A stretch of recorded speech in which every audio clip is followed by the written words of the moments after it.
with consensus. So like whenever the transaction is getting updated on the blockchain, it has to be validated because for example, in the banks verifies the transaction. So someone has to validate the transaction, right? So there are some validators available on the blockchain network and different consensus methods are there. How they collaborate or how they validate, how they get rewarded for validating each transaction, and that depends upon the different blockchain network. For example, in Bitcoin, we have proof of work, right? In Ethereum, like we have proof of work initially, now proof of stake. And there are a lot of other consensus algorithms are there. So what is that? I'll give you the very quick example of proof of work. Like so proof of work consumes a lot of energy. So whatever has the lot of energy to consume, they get the chance to validate the block and get rewarded. In proof of stake, you need to have the stake of something. Like for example, on Ethereum blockchain, it is the Ether. Ether is a native currency of the Ethereum blockchain, right? So you have to have the stake of Ethers. The number, based on the number of stakes or the Ethers you have, you get the chance to validate the block. That is a proof of stake, right? Proof of stake has a lot of advantage against the proof of work, but that's not something we are going to discuss right now because it's a very vast topic, right? Rewards, again, when you validate the transaction and put the hash onto the blockchain, like that this transaction is when validated. If I have transferred 20,000 Bitcoin to this person, he has received and the balances are minus from mine and updated to him. So that is a proof, right? So once you validate the transaction, you get the rewards. In the Bitcoins, we heard many times like the miners. So miners get the benefits, right? So this is the rewards, kind of rewards they are getting. In terms of native currency, in Bitcoin it is Bitcoin, in Ethereum it is Ethereum, or in other network their native currency. Transaction hash, so transaction hash is the hash or the value that identify every transaction on the blockchain very uniquely, right? Similarly, blockchain hash. So what is block hash? I mean, there's mistakenly written blockchain hash, but it's a block hash. So block also get updated onto the blockchain. So it also has the similar unique identity of the block. That is called the block hash.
The downloaded version or the online version?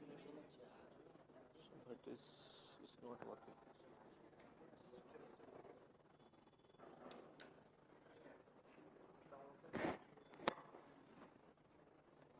Okay, meanwhile, like anyone, any question? Sorry, I'm not perfectly 100% fit. Yes. Sorry, which one? Huh? Torrent blockchain. I did not understand. Yes, please. He's asking that way of file sharing torrent peer-to-peer connection. It is similar to blockchain. It is not actually the blockchain, but it has the characteristics of the blockchain. Have you heard about the IPFS? Anyone? Yes? This guy has done something in the blockchain. Yes, please. Hello. Just a second. Like, it's a request to all of you, like, whosoever talks, just wait few seconds for a mic so everybody can listen, okay? Thank you. Okay, go ahead.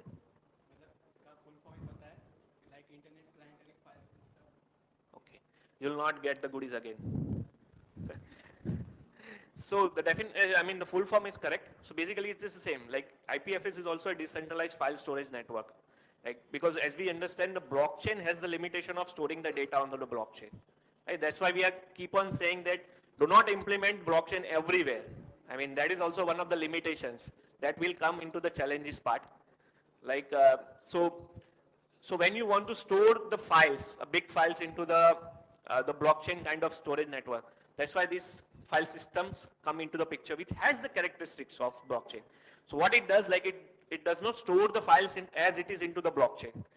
It divides into the chunks, put into the different blocks, and then store into the network, right? And that also works as a blockchain public network, like where if you have the node, you have the access to the data, right?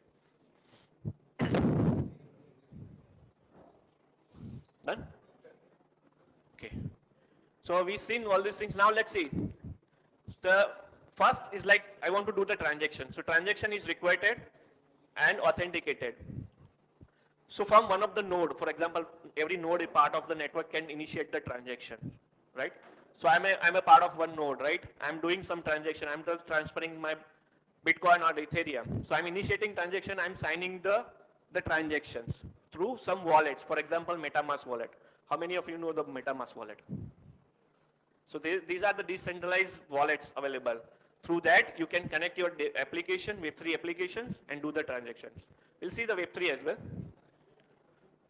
Initiate the transaction. So now the block represented the transaction is created. So block is created after like collecting all 7 to 8 transactions. I don't know the exact size of the block. It can be different, right?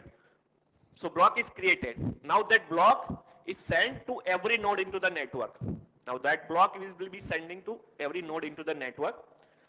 So there are some validators, as I mentioned, who will validate these transactions, right? And update. And for that validation, they will get the reward. But before that, also they update the hash of transaction and the block into the existing blockchain network. And those blocks are updated now into the blockchain system with that linked list available. So they will be part of now chain. Like initially the block was created, but then validated, and then they become the part of the network, right? So that's how the basic blockchain network works. This is a part of, like, if you consider the Bitcoin or Ethereum, this is the similar way these are working. So there are a lot of other blockchains like private, hybrids, and all these things are available. I'm not saying that all these are working like this way, but mostly this is a basic. So if you understand this, you'll be able to understand all other methodology.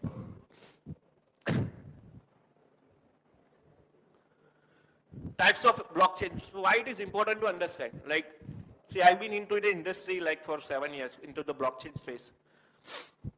People are not understanding the blockchains.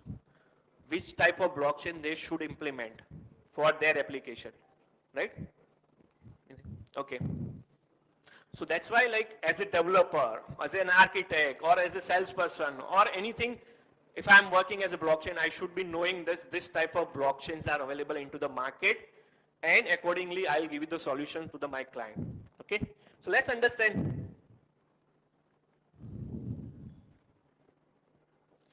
So if you, let me just clear it out.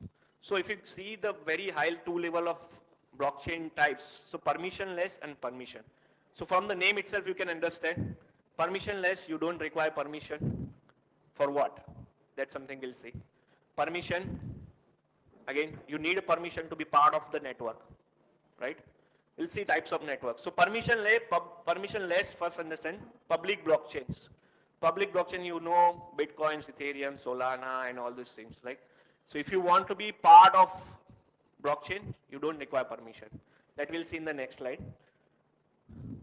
Permission, there's a two type, consortium and private, right? Consortium also will see, private also will see. Private is like where you need a permission to be part of the network. Consortium also similar, but with the same different characteristics. And hybrid, which combines the benefits of both. We'll see like one by one.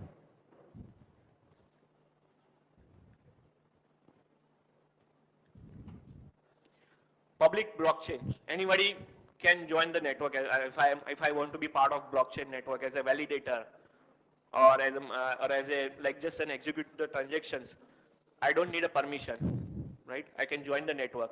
Equal rights for access and the transaction. I'll have the equal right for doing the transactions and accessing the transactions or the ledgers, right? I don't need a permission for this. What are the examples? Bitcoin, Ethereum, Solana, and you know many of them are available, right? So which, after three, which anyone knows any public blockchain?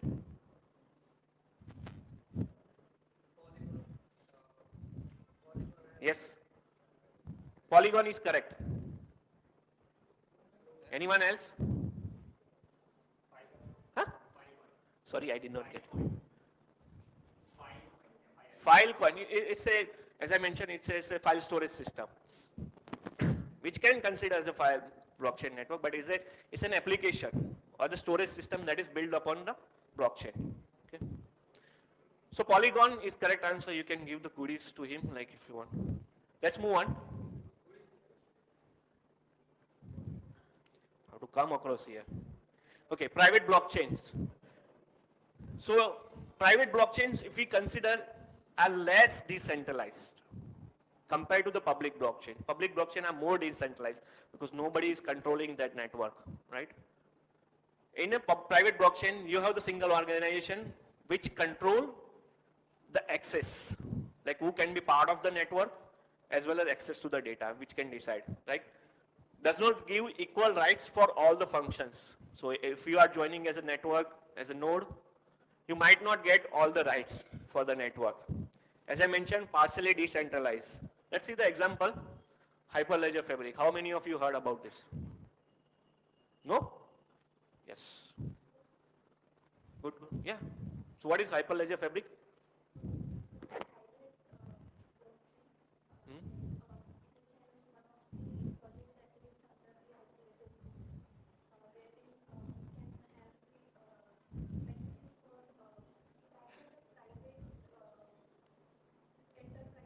Yes, correct, correct. So basically, Hyperledger Fabric is used for the enterprise blockchain application because it's a private blockchain, right? We'll see the, yeah, you can give her.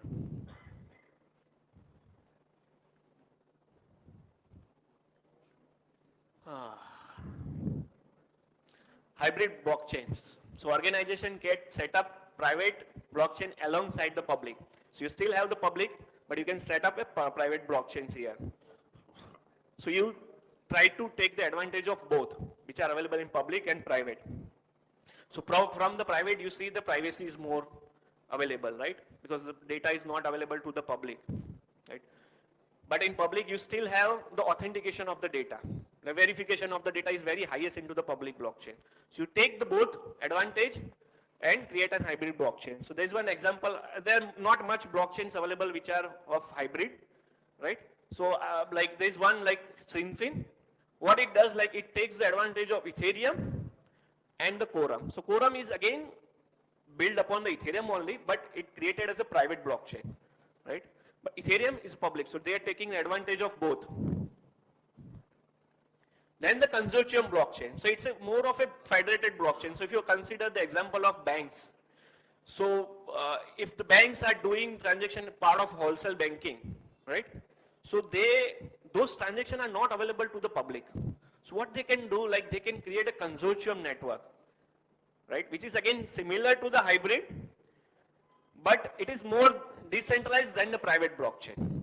Okay, so banks are coming into that network and doing the transaction just similar what they are doing into public blockchain, but here the transactions are very limited, available to that nodes available into that network only, right? So I mean banks are the complete example of this, and that's why the example of this blockchain R3 Coda. R3 Coda is again a consortium of many banks worldwide. So they created this platform to build the financial applications on the top of blockchain network, right? So this is the one of the example.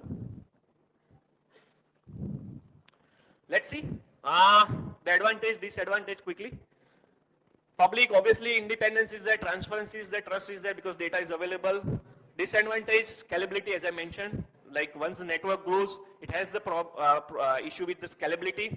Performance, obviously, like if you consider the Bitcoin and Ethereum transactions with the visa processing, they are very less efficient because they takes a lot of time to execute one transactions. So comparing that performance is less, and comparing to other also. The use cases, cryptocurrency is the biggest use cases of the public blockchain and document validations as well. So if you have very critical documentation available a part of the system, for example, document management systems are there, right? And the systems require that validation of the document should be available to public as well as the part of the network as well. So they can do the authentication of the transactions of that blockchain or the document into the public blockchain.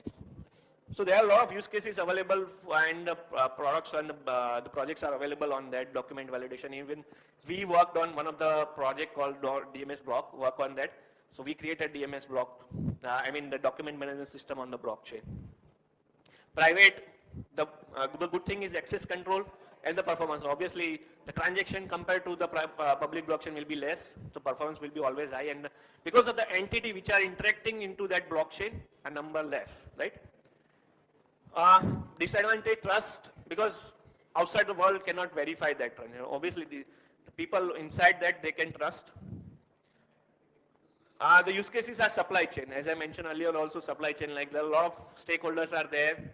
They can create one blockchain and do all these decentralized things within that and can make their system efficient because they all have different system working on their own system. So they will have the shared system or real-time system. Asset ownership, like if I create an real estate assets, and then I can transfer between the wallet addresses and all these things. So that's something also available into the public, but in the private, like when you have the high ticket size of assets are available, you can, and if you want to keep it with the closed network, you can leverage the private blockchain. Likewise, hybrid will not go into deep, like we'll have, but anybody wants to take a picture of this and want to have the questions later on, we can do that. Hybrid and consortium almost same. If you see this, access control, performance and scalabilities are the advantage. Transparency, as we already see, the disadvantage. Medical records, real estate, banking, as I mentioned already into the R3 Coda, banking is one of the biggest use case of consortium blockchain. Research and the supply. Supply chain can be part of private as well as consortium because they almost share the same characteristics. Now let's see the generation of the blockchains because you guys just started learning the first thing about the blockchain. So you might see that there must be some blockchain, but it has a generation of the blockchain. Let's see, first generation, the Bitcoin only. From how many of you know like who created the Bitcoin?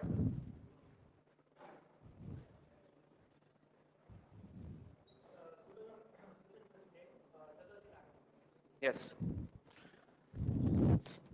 that's correct. And that guy is anonymous. Nobody knows whether he is a person or not, or whether he himself is a government or not.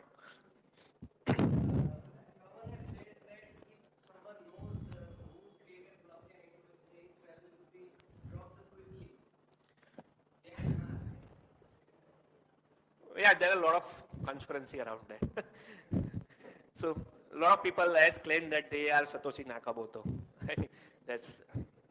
Everybody knows about that. So initial generation was only blockchain. There was no smart contracts, only the transfer of the values. You can transfer the digital currency, that is a Bitcoin, from one person to another person. There is only a store of value. You can consider as a gold, digital gold, right? Then there is the second generation, early like 2013, it started like with the Ethereum mainnet. So Ethereum has solved these problems by creating the smart contracts. So you can write now the business applications on the top of blockchain, right? That can help you to create a lot of decentralized finance applications, NFTs, and all these things that you see right now in the picture, like all because of that second generation of the blockchain. The smart contracts and rise of DeFi and major use case of blockchain. Programmable cryptocurrency, you can launch your own tokens on your cryptocurrency because you can write the smart contract and you can create a tokens. We all know like in 2017, there was a hype around ICOs, right? So there are thousands of cryptocurrency has been created. So every technology has disadvantage also. Now, second generation has the problem with the scaling, like Ethereum, early Ethereum, if you see the Ethereum 1 Classic, which is called the Classic because early version of the Ethereum has the scalability issues, like, and the network performance issues, right? To solve that, the generation 3 came into the picture, where it's called solving the scaling issues with 2 generation of the blockchains. Not with the 2, but the first as well, right? They also come with the IPC. What is IPC? Is like inter-protocol communications, inter-blockchain communication also, they call it, right?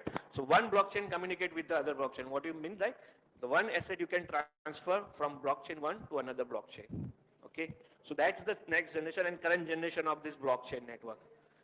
And also has a proof of stake and many more consensus algorithm. A proof of stake I already mentioned, right? So let's see the example of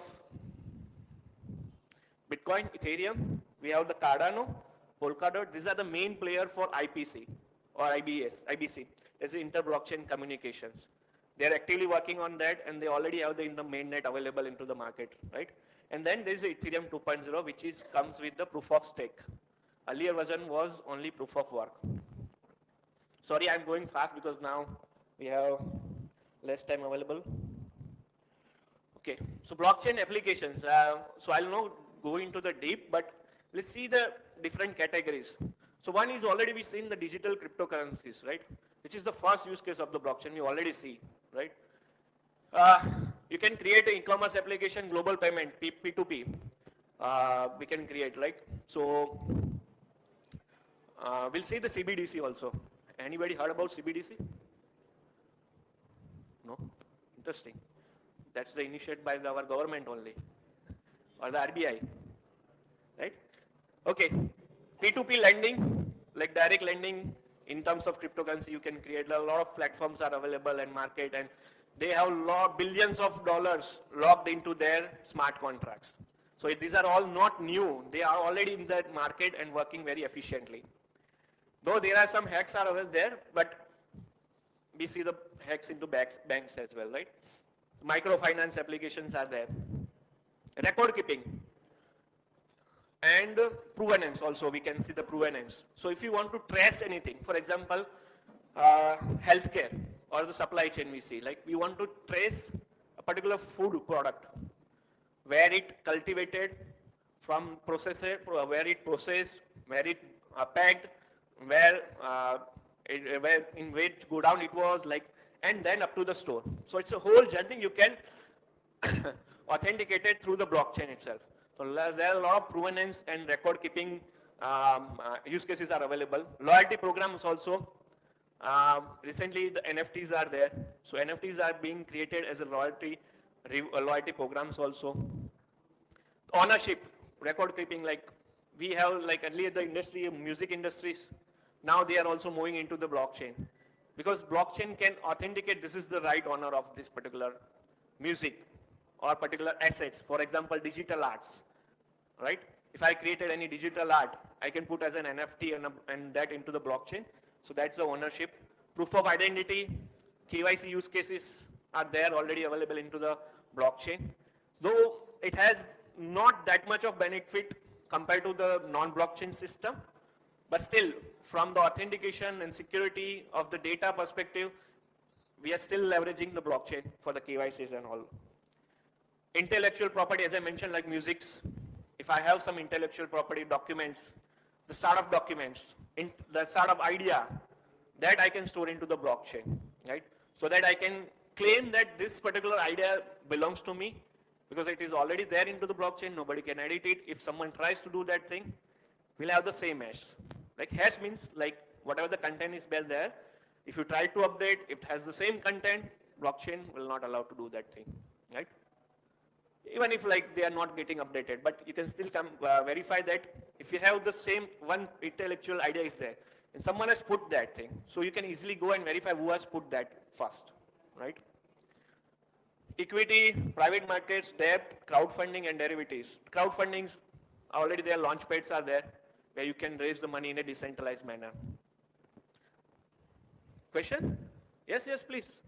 So, as you mentioned about traceability as well. Yes, yes. So, how do you handle SQL queries like in the decentralized computing? So there, see, that's one of the disadvantage you can say compared to the database systems. So in a database system, you can query that thing, right? On a blockchain system, you have to create an indexes on the data of the blockchain. And from the indexes, you can do the queries and all these things. So you have to create one layer of that data. And then you can do the queries and all these things. Here, what you are asking is the more of advantage of a developer perspective, right? Not from an end user perspective. See, definitely from the developer perspective, database is far simple than the blockchain. So, but yeah, that's an advantage to the SQL systems where you can do the queries and get the data easily. But that's a disadvantage also, right? You can easily get the data. Yes, yes, yes, please. Be a huge overhead for the system to handle this amount of cost of data and wrangle it and transform it some form, calculate something or analyze something. Yes, absolutely. It has overload of that. We'll see in the challenges also. Okay. So what we need to do, like there are a lot of index systems are coming. Already platform available in the market also, which already analyze the data of the blockchain and creates the analytical view of the system as well. Like what you are doing with the SQL queries, that is something not possible right now with the blockchain. Okay, we'll move on. Smart contracts, as we see the escrow system. So smart contracts can be implemented for the escrow system, and there are already platforms available for that, where you can escrow the money between the two parties, right? So smart contract creates the trust over there, rather than having to rely on the third-party escrow system, which charges a lot of money, and still there is no guarantee that they are reliable. Gambling, we see that a lot of play-to-earn games are already there into the market. So they reward the cryptocurrency and all this, and they also launch their characters as NFTs. Digital rights, we already see, is similar to more of intellectual property. Let's see the blockchain trends. Why blockchain trends are important? Like there are a lot happened from 2009 to 2023. Because you guys are still new into the blockchain, you should understand what has happened before. That will help you to understand this technology more, and that will help you to understand the trends that is coming into the blockchain. So first, 2009 to 13, rise of Bitcoin. 13 to 15, rise of Ethereum. That's where I started my career into the blockchain. I never worked on the Bitcoin system. I'll be very frank on that. Then also rise of the enterprise systems into 2015 around. The IBM has launched this Hyperledger Fabric. Then very popular era of 2016 to 18, era of initial coin offering, where ICO made a lot of millionaires into the cryptocurrency space, right?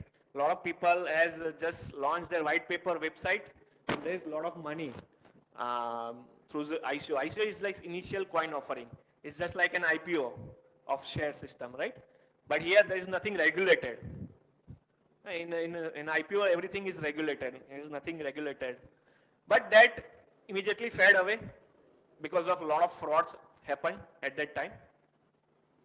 Then the similar frame of STOs, security token offering. So security tokens are little different than the normal tokens, where you have the underlying assets are available to launch their security tokens. And then there is a lot of compliances also. We'll not go into the deep, but it is more of compliance than the ICOs.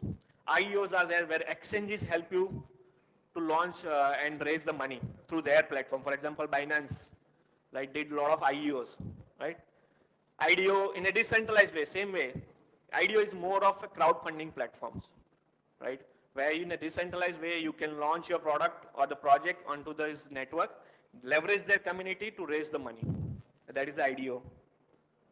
And they're still there in the market. It's not like that they all fade away. Then the rise of DeFi and NFT. That's one of the powerful applications of the blockchain into the financial systems. DeFi. What is DeFi? Decentralized finance.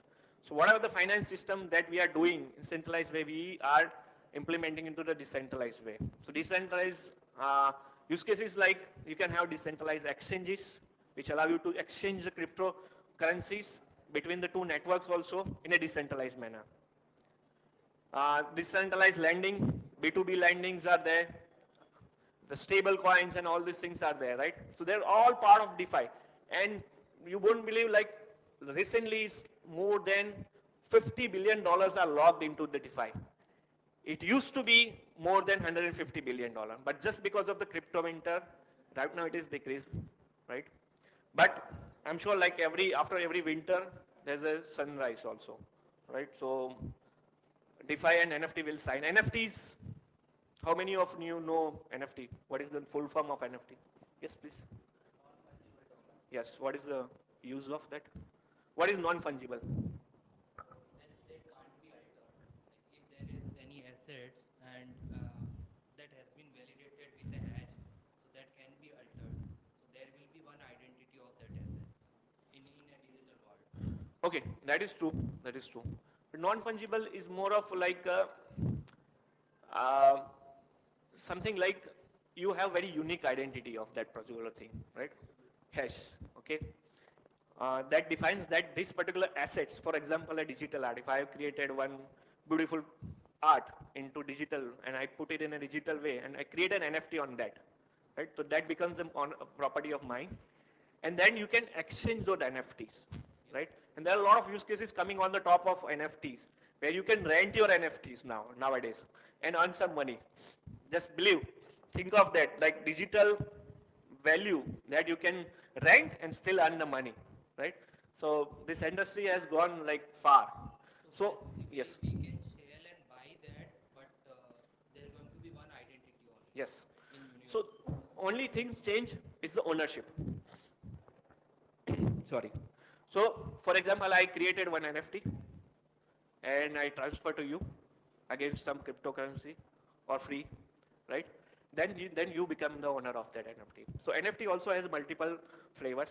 It has a single instance or multiple instance. Single instance, I tell you, like the picture of Mona Lisa is very unique in the world. It is only one, right? So you can consider a single instance NFT. But the book, if I write on some book, so book itself is very unique. Nobody can copy it. But book has multiple copies of it. So it's a multi-instance NFT, right? So similarly, like properties can be converted into the NFTs, and you can convert as a fractional ownership of that in the NFT itself, right? So NFT has multiple owners. In the multi-instance, you have the multiple owners also. So this was the time like when the actual value of blockchain started with the DeFi and NFTs. New trends. CBDC. It's a central bank digital currency. So RBI has launched their own virtual cryptocurrency that is called the CBDC. And not only the Indian currency, 150 countries are working on the same. Some of them already launched, right? There is no proof that I personally think that they are based on the blockchain, but they calling it as a cryptocurrency and all this thing. So currently it is in a testing phase. If you heard about that, a lot of banks, ICICI, if you have the ICICI bank, you might have noticed that you received the message of using the e-currency. That is the same, CBDC, right? Yes Bank also did the same. A lot of banks are doing pilot version. Initially they started with the wholesale banking between the banks. Now they are also launching for the end users as well. Metaverse. So metaverse is already there, like we heard about the metaverse, right? So metaverse is more of virtual reality things, but that has been connected with the blockchain, so that's why it becomes more popular. Metaverse, blockchain. How much of it blockchain is there? Nobody knows. It's very less is there, but still metaverse is there. So metaverse is like a virtual world, like where you connect with the people and all these things, but they're connected with the blockchain, so that you can still do the things with the decentralized way, like for example, transferring the money, transferring the ownership, like in a virtual world. So it becomes a metaverse, and you still have the NFTs connected for your game characters and all these things. Real world tokenization, this is one of the biggest trend that is going on right now. So if you are into the blockchain space and following people into the blockchain, you might heard these real world assets.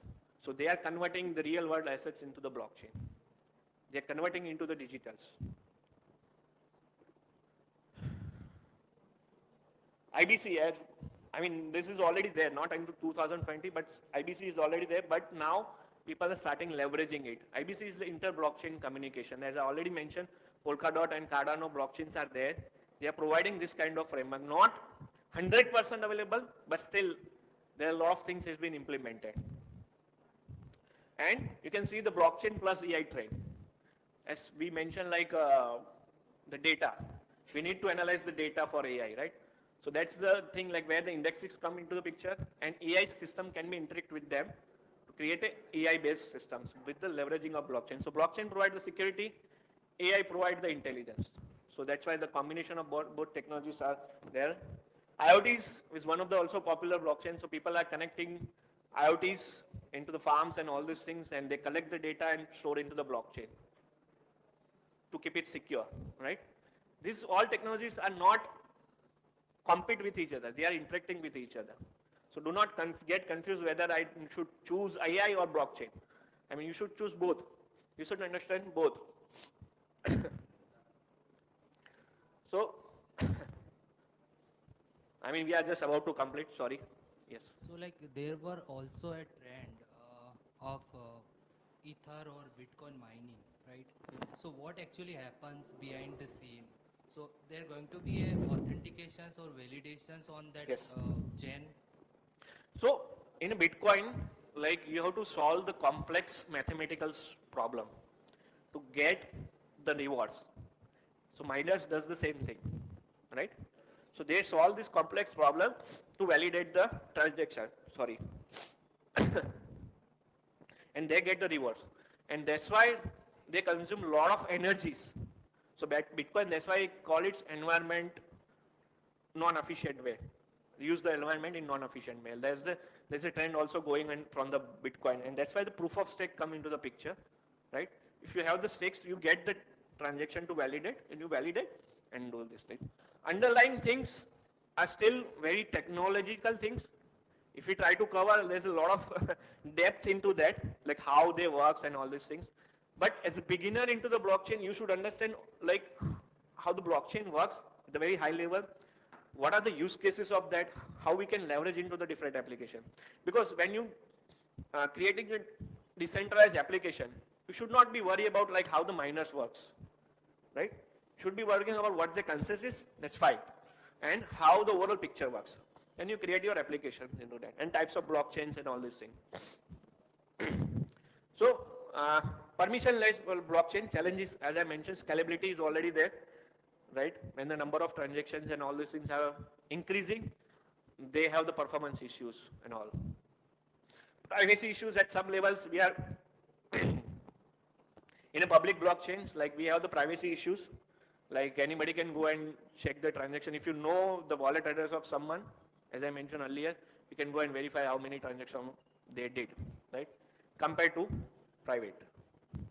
Lack of governance and standard across the industry. There are a lot of blockchain platforms are available into the market.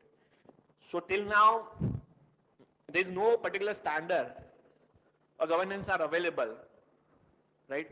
So that's why like these hacks and all these things, the people are creating the applications and all that creates the frauds and all, right? So there is no standard also. There is no standard like this blockchain follows this standard and the same followed by others also. Everybody has the different standard. That's where this IBC comes into the picture and try to solve that problem.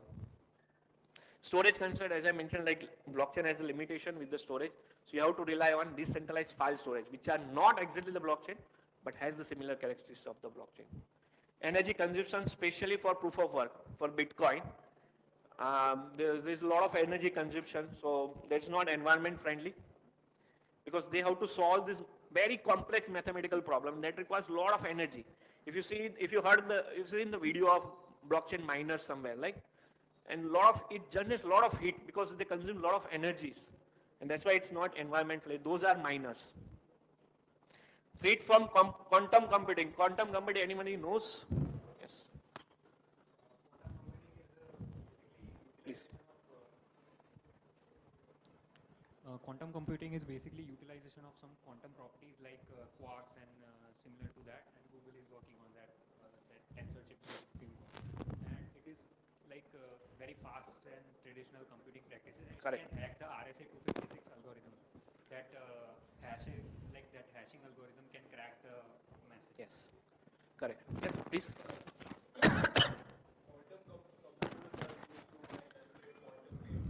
Yes. What is the use benefits? And what could be the threat to the blockchain?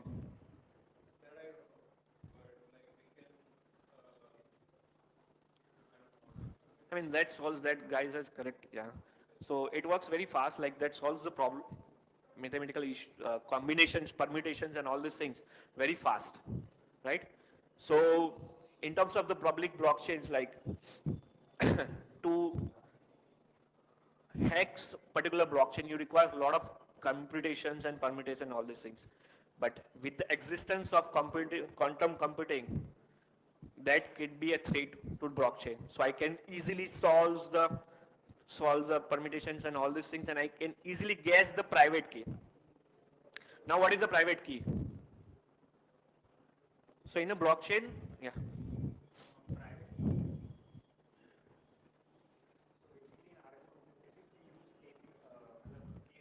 Nearby. We use asymmetric encryption, and there is two keys, the public key and the private key.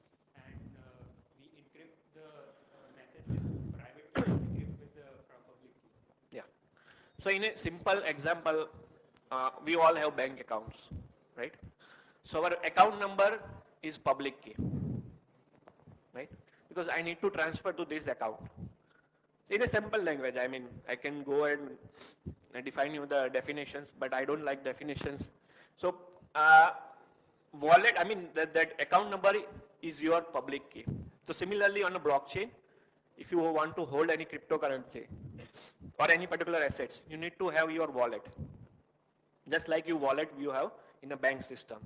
And similarly, the wallet also has the public address, right? Which you can share with someone that I want to get this currency on this particular wallet. Just like I say, like I want 50,000 on this account number, right? So similarly, private key is just a password of that. But here, it's not like the password I set. It's a combination of public key and the different keys. They generate the private key. That's why I told you that quantum computing can solve that problem and reverse engineering of that private key. Because private key you should not be sharing. Just like a password, you should not be sharing to someone else. Otherwise, you lost your all Bitcoins and Ethereums. Similar way, right? Inter-blockchain communication, till now, it is an issue. Still, there are a lot of blockchains are there and solving these problems. Let's move on to the permission. Like transparency is there because it's not publicly available. Design issues are there. This is very from the point of view developer, because like recently we've seen a lot of use cases in the enterprise blockchain where the private blockchains are there. Why it is not getting into the production? Because they don't design it in a way that it should be implemented, right? So recently we came across one of the use cases where implemented in a complete decentralized manner using the Hyperledger fabric, right? So design issues are there, that is lacking there, and that's why like they are going into the implementation, but they are not going to the production level, right? Because they are not able to convince how it is decentralized, how you are solving the problem with the blockchain into the enterprise blockchain application. This is already working. Collaboration challenges, like when you want to have the multiple nodes or the organization part of blockchain network, you have to convince them thing, because they have to get rid of their legacy system sometimes and part of this new system. So collaboration challenges are there. Integration with the legacy system. So sometimes like what you are doing, you are plug and play the blockchain system into your system. For example, ERP systems are there, right? And you are integrating the blockchain. So it requires a lot of efforts and a lot of, again, architectures and design. And again, people are not willing to move away from the legacy system. Data storage, as I mentioned, IPFS already. It's a file storage system which is available in public. But currently it is not available into this permission blockchain. It is available, but only into the private way, right? Not a permission way. If you are part of network, you can access any document. So that should not be the use case. Regulation or audit with the limited access of the data, because data is onto the private blockchain. So we need to have system in place to available for the regulation and all these things. Questions? Finally, we come to this screen. Yes. You mentioned that Ethereum, like blockchain, is immutable, but Ethereum just switched from proof of work to proof of stake. Then how it is immutable? They changed the whole basis of the algorithm. I mean, the proof of stake is just for the validation purpose. I mean, they are not changing the way it is stored on the blockchain. But like they changed the like proper implementation of the whole basis of it. Like if it's I mean, see, one challenge with the proof of stake is like anybody having the more number of stakes can control the network. They can get the validation of the network, right? That is one disadvantage, but there is nothing related to the immutability of the system. Immutability only can be hacked when you have the control of 51% attack. Have you heard about the 51% attack? Yes? like there has been some attacks on some blockchains like Watchcoin in 2018 and Bitcoin Gold. That was like 51% attack on the. Yes. So when you, it's just like in an organization, if you have the 51% of the shares, you control the organization. So similar way, blockchain network, if you have the 51% of the access control, then you can do that. Yes, please. Mike. Can we relate smart contracts in blockchain to the smart any contract that we are having in general life? Right. So let's take an example of loan agreement. I mean, or a lease agreement, for example, right? If you are buying a property, you're doing one paper-based agreement, right? You can convert into the smart contracts. You can have all these properties over there, right? Whatever the terms and conditions are there, you can convert into the smart contracts in a business logic way, right? Then you can also automate some of the things, like if something happens, for example, that the money has been received, this should be transferred to this. So those kind of logics, business logic that you can implement into the smart contracts. So you can convert your lease agreement, because we already did such kind of use case into the production version, like where we converted the lease agreement and put it into the smart contracts. Though there are some challenges, like for example in India, like you have to notarize it, right?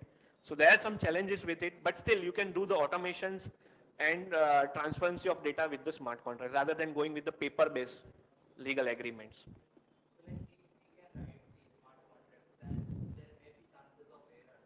Yes, absolutely. If we deploy those to the blockchain, then there may be communications as well. Like if we consider it as a decentralized system. So whatever hacks has been happened only on the smart contracts. It's because like human writes the logic, just like you write the logic into Java and .NET and all these things. The similar way you are writing the logic into there, and there is a chance of error over there, right? But there are a lot of audits been happening. So for example, any smart contract that contains the billions of dollars, right, has to be audited. I mean, that's still not 100%, but there are some process available in the market that you have to verify with the community, they have to verify with one well-known organization into the auditing. For example, Satik is there. Satik is very well-known smart contract auditing company. That is one of the also development services provided by the companies, right? So smart audits are different third parties who audit the code, try to identify the vulnerability within the code before it launch onto the blockchain networks. So there are testnets are available. For every blockchain, there's testnet are available. So what they do usually, they create the smart contracts, they audit it, they launch on the testnet, and they ask the community to check all the vulnerabilities before it goes into the mainnet. Right? So it's a kind of sandbox are there. Every blockchain network has that.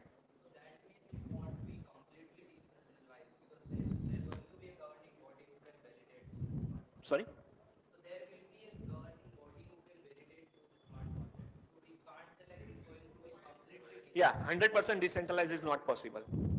100% decentralized is not possible. We are trying to get it maximum. Okay. There are systems, DAO systems are there, but it has all its own pitfall. DAO systems are there. DAO has been hacked earlier, very earlier, 2017, and that's why like Ethereum has to fork his own blockchain and create a new blockchain network. Right.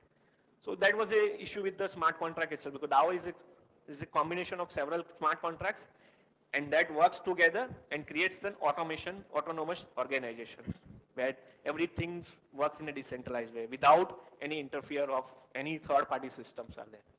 Yes. Yes. Yeah, I just small request, like, because everyone is also want to hear it live as well. So if you guys can use the mic to ask the question, just give us a 1 minute that will reach to your place, and keep it little bit close so everyone can hear the question. Okay, thank you. Since you have a good experience in this blockchain, I don't which application is right now very underrated? Like it should be implemented, but it is not yet in a production higher level production. Which application is more likely should be implemented? I mean, there are a lot of applications. There are a lot of applications. See, I see that due to some regulation and compliances in India, there are a lot of systems that we are not able to implement. One of them, like lease agreement, told you, right? There are a lot of contracts we do implement through the lawyers and all these things. We can get rid of lawyers and do all these contracts into the smart contract, leveraging smart contracts, and get rid of all these third parties, right? And when you remove the third parties, processes are efficient, much faster, right? Second, cost is very less. You are only paying the gas cost. Gas cost, anybody knows? I am bringing new terms every time. So gas cost is like whenever you do the transaction on a public blockchain, you have to pay some fees to the network, right? If I am not paying on a public blockchain network, what will happen? Everybody spam it with the transactions, right? So, I mean, that is a gas cost. When you do the transaction, you have to pay something, right? Let's just take Indian philosophy के Indian philosophy Indian mindset को अगर हम ध्यान में रख के कोई application सोचे तो कौन सी होगी?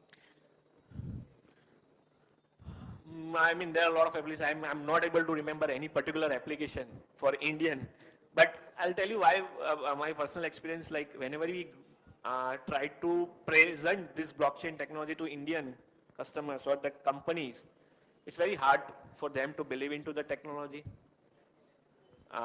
Because see, if you are getting the benefits with the legacy system, right, you don't want to change the system.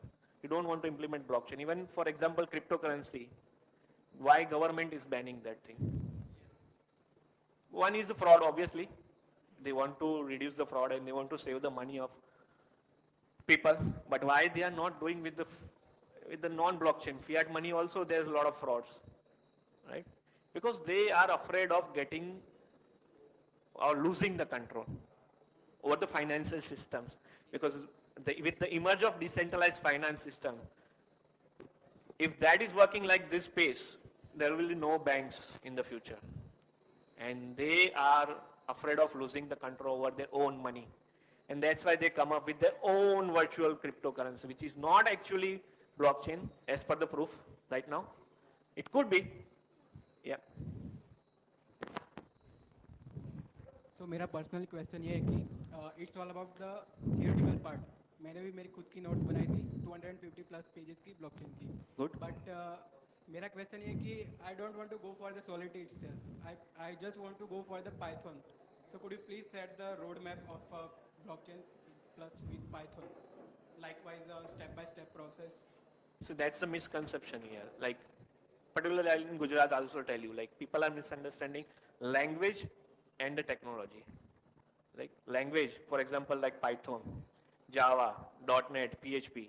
If we go to any freshers and ask what technology you want to work, they say that .NET.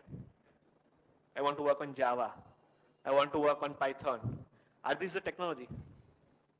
They are the language. Technologies are like blockchain, AI, cloud computing.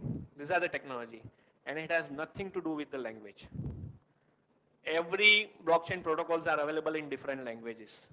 Someone is using Solidity for writing the smart contract. Someone is using Rust in Solana, and all the popular blockchain networks that are coming into the market, they use the Rust. So, and even Ethereum itself also has the Python nodes are available, right? And they might support smart contract in Python also. not now, in the future also. So don't worry about that. If you want to work into the technology, that has nothing to do with the language. But just try to understand like what you are trying. Like, I mean, if you want to go into blockchain, are you trying to restrict yourself to the Python? Then you are not going to the blockchain technology.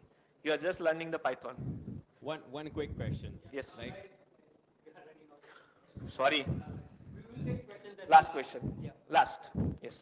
so there is no governing body, as you Yes. mentioned, right? So how many protocols are we talking about in blockchain, and how do we, kind of categorize them? Like, do we have, do you call it as a project? How do you define the blockchain? Do you call it a project or a technology? So blockchain, I mean, what you are asking is about the platforms. Protocols are the platforms. For example, Ethereum, you said the Ethereum protocol. It's also a platform. It's a one kind of blockchain, public blockchain platform. Blockchain itself is a technology and it has a lot of platforms. As I mentioned, private, public and all these things. And Ethereum is a platform which has some characteristics, which has its own consensus algorithm. So it's a platform, it's not a technology, you can say. It's a part of the blockchain technology. So it's not an open source project, right? It's an open source. Then You how- can fork the Ethereum smart code and you can launch your own blockchain Okay. with some changes. So have you heard about the EVM? EVM, this It's a voting machine. JVM, you heard about JVM, right? It's like Ethereum virtual machine, right? So there are a lot of protocols. There are a lot of protocols are based on EVM. Ethereum is the first, the core.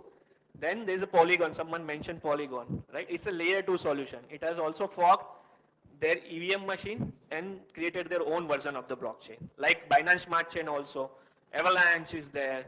If I go into the name, like it can be hundreds, right? And a lot of other EVM based. So, I mean, that can be forked and you can create an own version. Also, not only the blockchain protocols, the applications that you are creating on that, they are also launching their smart contract publicly available. Anybody can go and fork and create their own version. Okay, so can we imagine any blueprint for an infrastructure to build a blockchain kind of technology? Like, how do you figure it out? I mean, see, like that's where it's lacking. Like this is the lack of standards are there, right? You need to create. I mean, in the public blockchains, it's very challenging to create one standards or one frameworks and come all blockchains into the same framework because everybody is giving their own benefits with their own blockchain. But in terms of applications, like if you heard about the national blockchain framework that the government is creating, so they are creating one framework on which you, whatever the applications you are building in India, right? That can be part of that and that follows some kind of structure and blueprint of that, right? But in public blockchain, it's little bit difficult to follow, to come like all this blockchain into the one line.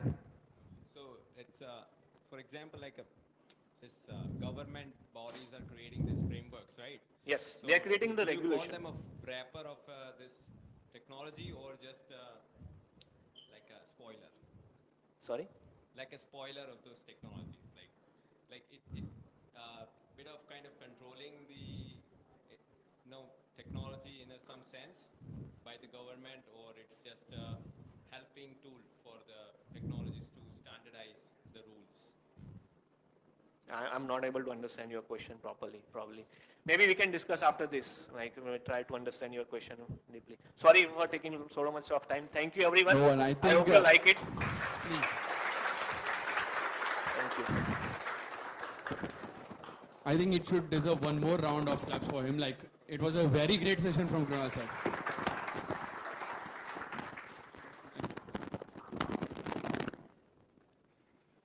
So, sorry I'm back, and I'll take your 2 to 3 more minutes again. So for that, I want to ask you, I think you guys are a little bit more active on Twitter, and I really liked it.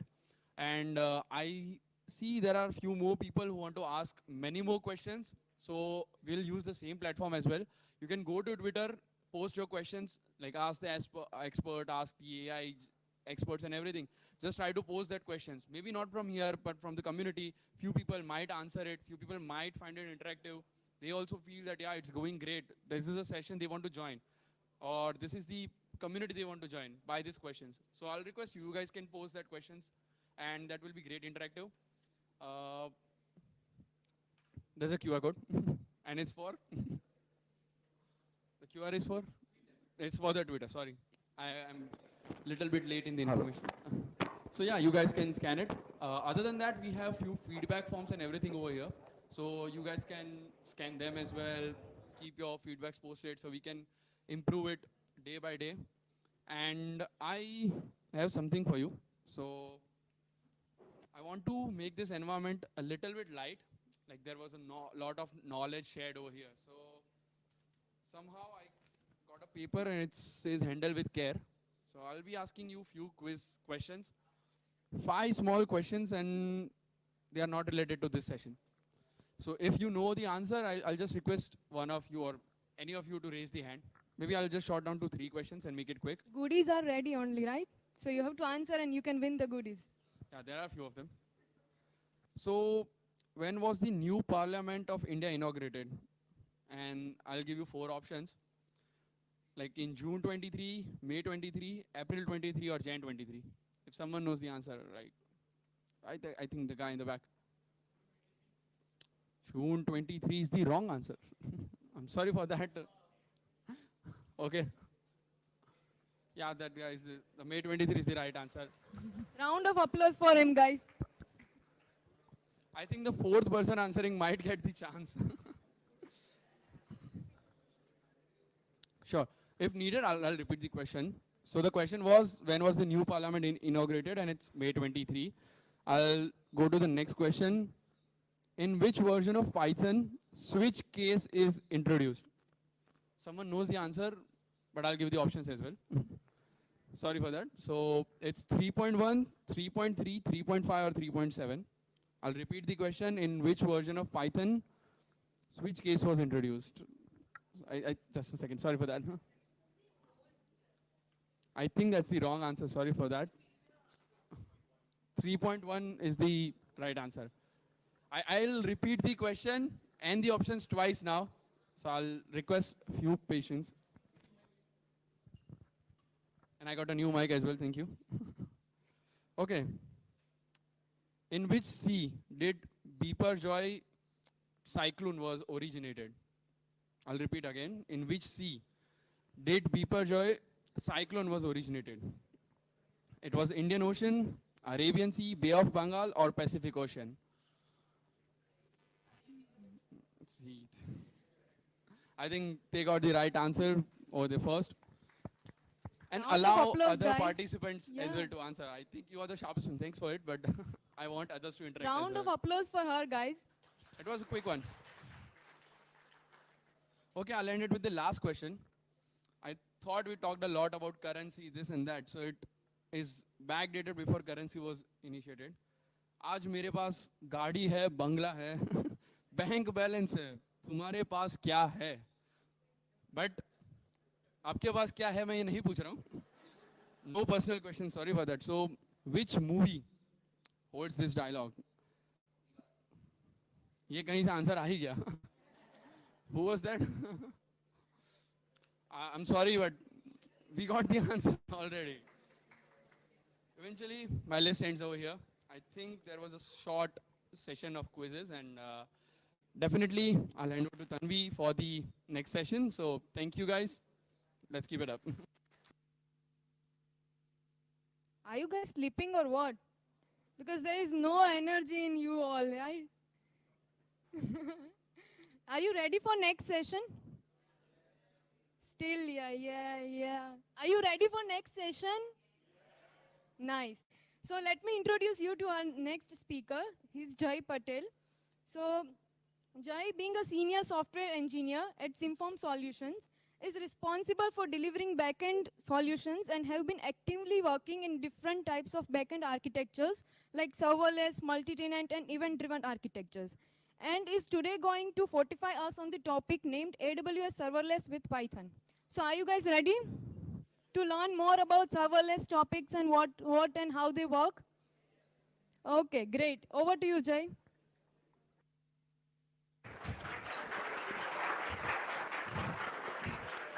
Yeah. Am I audible correctly? Yeah. So Hello. Yeah. So thank you so much for the kind intro, first of all, and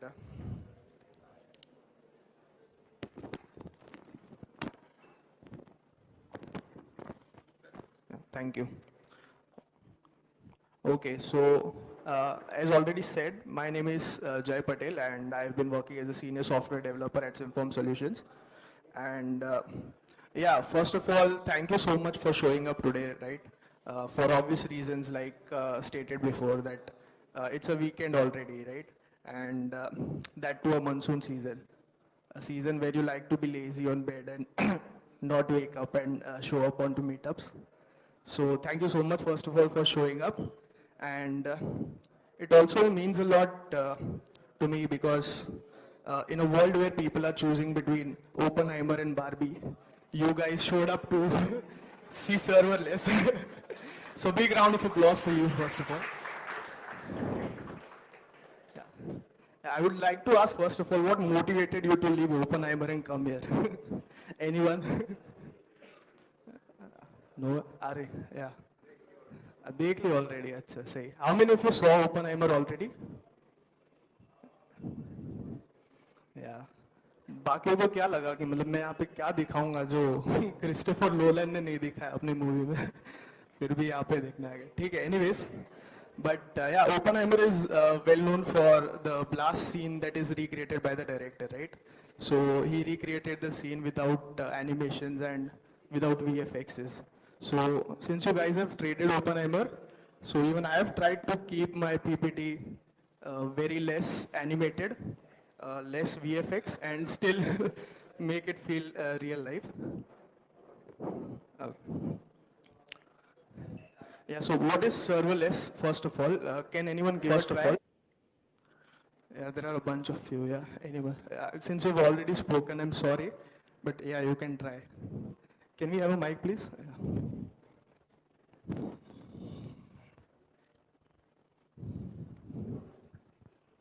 So in serverless, you don't need to, kind of have the bare metal hardware. You can just trigger services on the cloud, and all of your infrastructure pops into your screen, and you can start working on it. But Yeah. when you put some program onto it, it runs and it closes all the way back forth to the again to the stabilize the system like.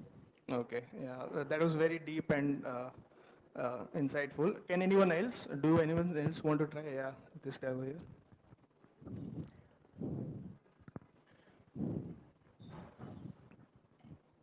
The term is serverless, but it does contain server.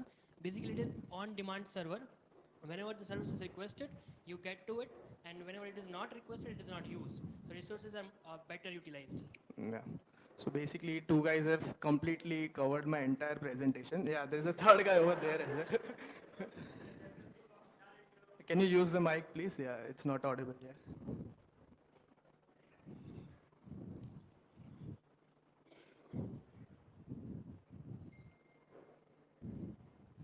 Can leverage the functionality of infrastructure as a service.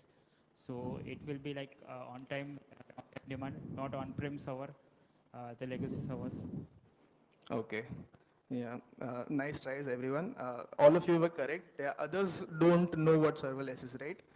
So let's start with the story first on serverless.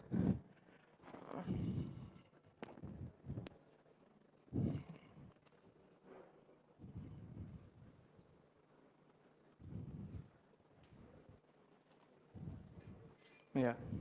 So let's say one day you walk into your office and you have a client to serve, and he says you that, yeah, I want to work you on a product idea that I have. And you'd be like, cool, yeah, what's the product, interestingly? And the client goes all blah, blah, blah, blah, blah. He gives all the long investor pitches to you that this is a product that will revolutionize a lot of things, like how people look for taxis or how people listen to music online. So since the client is very optimistic on his product and he thinks that there will be a lot of traffic, so he asks you to make the backend very scalable, right? and you accept the challenge, and you go back, you work for 8, 9 months, and you come back to client showing him this. Like, yeah, see, this is the backend that I've developed. So it is a very nice backend, right? Well distributed business logics, everything correct, yeah? Uh, Microservice architecture, yeah? And the client really likes it. He says that, yeah, this looks good, this looks scalable as well. Let's launch it. And we do launch it and give it to the users. And 2 months after the launch, the client comes back to you that, yeah, I was wrong about my idea. There are only 5 active users that I have on my platform. So now if you think of the architecture that we had 2 slides back, yeah, it's a very complex architecture and it will turn out to be very heavy on the client's pocket, right? So it will take a lot of cost to host that kind of application. So he asks you to accumulate everything into a simple big bloated monolith and something that can be a little bit easy on his pocket, and we can host it for a cheaper price. So you tell him that obviously, since it was developed to be in a distributed architecture, you tell him that accumulating everything into one application again would take a lot of time, and client is not happy that it will take a lot of time. So basically, the product suffers. So this was one case. There can even be a case where client underestimated the traffics, right? He, he thought that there will be only a handful of people using it, but the product turned out to be good and a lot of people uh, came to your website. So the point that I'm trying to make is there cannot be one solution that can work for a smaller group of people and also a big group of people at the same time and cost accordingly to you. Okay, so if you are someone who is facing this kind of problems and want to look for a solution, then probably you're looking for serverless, right? So firstly, let's look on what is a serverful architecture, as we call it. So this is basically a traditional architecture. Can anyone give a try on what a serverful architecture is? Like the one that we use normally in our day-to-day production usage. Oh, sorry. Yeah, the last guy. Can we have the mic, please? Yeah.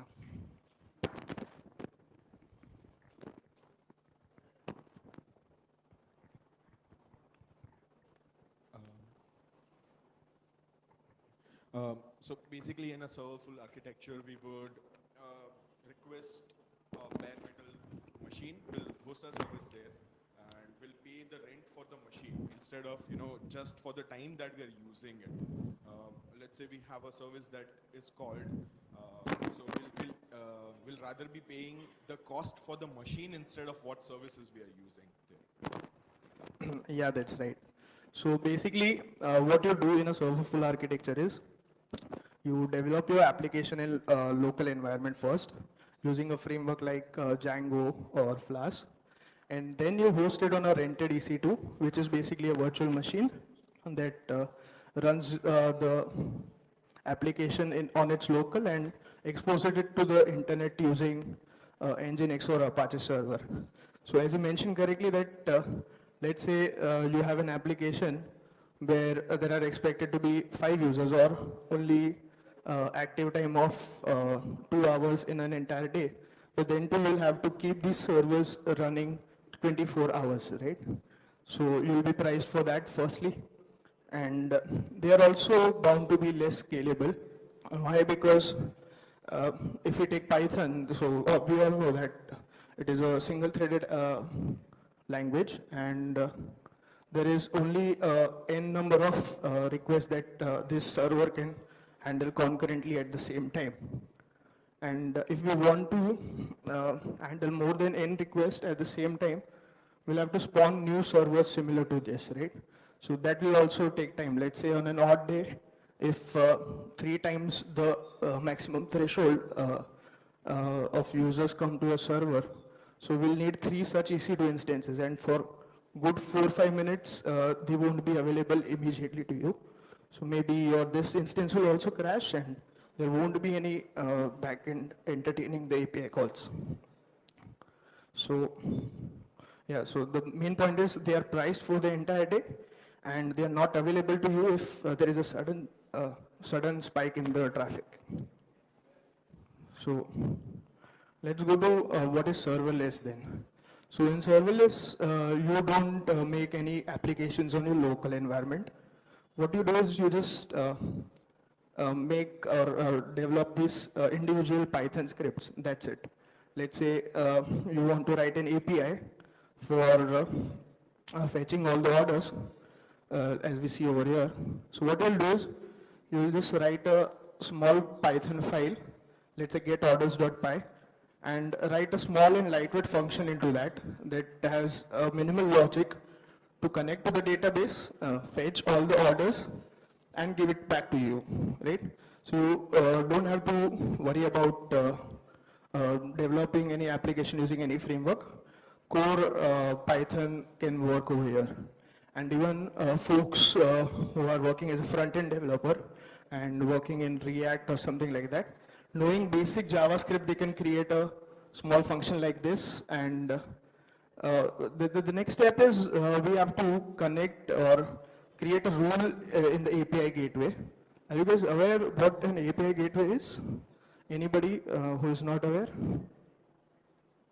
Okay, I assume that everybody knows what an API gateway is. In serverless architecture, what we have to do is we just have to create small Python files or in whatever language is feasible to you and create rules on API gateway that if there is an API for /orders on this API gateway, getOrders.py is the file that I need to run. Right? If someone is looking for all the products, getProducts.py is the file that I need to run, and so on for checkout. So the main advantage over here is, let's say in an entire day you only get 2 API calls, and both of them are for 200 milliseconds, right? So the charge that you will get at the end of the day is only for the time that it is invoked for. That means each API call is for, let's say, 200 milliseconds and 2 API calls. So you will only be charged for the 400 milliseconds of execution time, that's it. For the entire day, we'll be still accepting request, but if there is no request, you won't be charged anything. So this is how a serverless architecture works. We'll look into the hands-on of this architecture as we go further. But yeah, this was a basic idea of what serverless is. So does anybody have any doubt or anything? Because if yes, then please ask. Yeah. Correct, yeah. As per the usage of endpoint, your serverless will be. Like in some cases, orders is getting called more, in some cases products. So only that Correct. usage. Yeah, very well said. So as I already mentioned that the files are very lightweight, and let's say if you want to write an endpoint for fetching all the orders, that particular file will only contain the logic to fetch all the orders. And let's say if you want to do something else, you'll have to create a new function. So the main advantage for that is, let's say if fetching of orders is getting high traffic and the other endpoint is not getting, so it can scale accordingly. So yeah, we have to create lightweight Python files. Okay. So now let's look under the hood what happens when concurrent request hits on a serverless backend, right? So in a serverful architecture, as you already said, if 3 API call happens to your backend, it will process it one by one. There will be, I mean, your Python interpreter will be only entertaining 1 API call at a time. The other ones will wait until the Python interpreter is assigned to them. But in a serverless architecture, it works differently. So these small squares that you see, rectangles, I'm sorry. So these are individual API calls that hit your backend, a serverless backend. And the numbers that you see over here, 1, 2, 3, 6, 7, 8, those numbers are basically the sequence of which the API hit the backend, right? So this one hit the backend first, this one hit second, this one hit third. And the x-axis is basically the timeline. So it started with the first request, then after some time, as you see over here, it got the second request. and the 8th one was received at a later stage as compared to 1. So you can use the x-axis to compare it with time. And y-axis you can consider it as an execution environment in the AWS servers, right? So as one guy already said that serverless does not mean that there are no servers. You can think of it as in a serverless does not have servers the same way Wi-Fi does not have wires, right? Wi-Fi is considered to be a wireless mode of connecting to the internet. But is that the case? No, we all know that there is a wire that connects to your router, and after that you can connect to it wirelessly, right? So same way, over here there are servers, but they are managed by AWS. So AWS have servers running completely, and as and when your backend API gets hit, a new environment would be spawned, which is the init duration. So whenever the first time the request would hit, the servers would spawn a small environment for your lightweight functions to be executed. So on first API call, as you can see here, the AWS was creating a lightweight environment where in the invoke section it could execute the Python file. But if you focus that before the first request was completed, we already had the second request hitting our backend, right? So what happens in that case is, since the first environment that was initiated is already into execution, it will spawn a new environment for the second request to be executed, and so on. It can spawn third as well. So the main advantage of this is that all the API calls are being executed on different environments, which was not likely the case with the serverful architecture, where you have a server running and all the API calls executed in the same environment in a single threaded manner. So, yeah. So the AWS has a potential to spawn 1,000 concurrent environments per AWS account. Let's say if on an odd day, suddenly your backend is experiencing 1,000 requests at the very same time, it will spawn 1,000 new environment, and this will happen at a scale of milliseconds, right? And within 5-10 milliseconds, this initiation process can happen, and it can spawn new environments for you, and you can execute your applications over there. And the 1,000 is also a limit set by AWS, which if needed, you can request for extra quotas so that they can extend it to further values. So basically, this is how a serverless architecture is more scalable than a server-full architecture, because we handle all the requests in a separately generated fresh environment, right? So anyone have any questions in this? Yes, can you have the mic, please?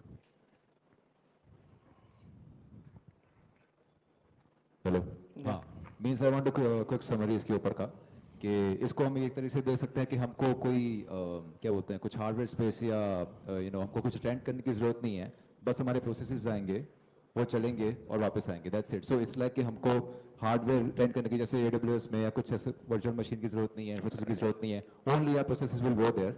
Correct, yeah. So our process won't go there. What will happen is we'll give them the Python file or a JavaScript file. That this is the file that you need to execute when an API gets the /orders API. I mean, if someone hits the API for /orders, this is the Python file that gets executed.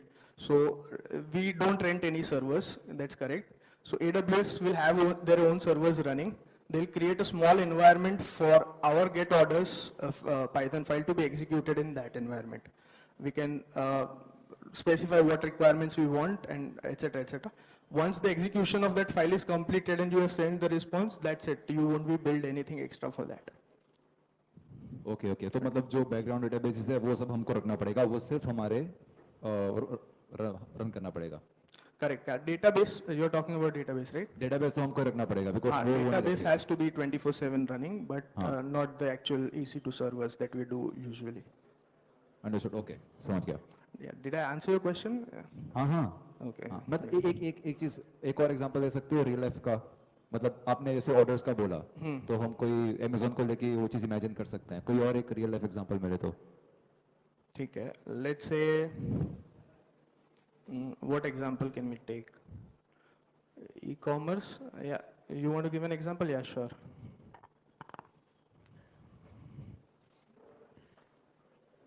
Let's say we use Your it. mic is not working. Okay. Let's take an example of an ATM. Right. So an ATM can leverage serverless architecture very well on different stages. Let's say you are checking your balance, or let's say you are any kind of transaction. So first of all, it will hit to get your balance. Okay. So there's a function that is running on the behind that will get your balance. You withdraw the money, right? So another lambda function or a step function or whatever it's configured, it runs, and there is an SNS that will send you a notification at the end on your mobile or your email. Transaction has happened. Yeah, yeah. Okay. So all this on a structure will be efficient than the current architecture, right? Yeah, well said. Yeah, thank you. So have we stopped distributing chocolates? Maybe that is why people are not interacting that much.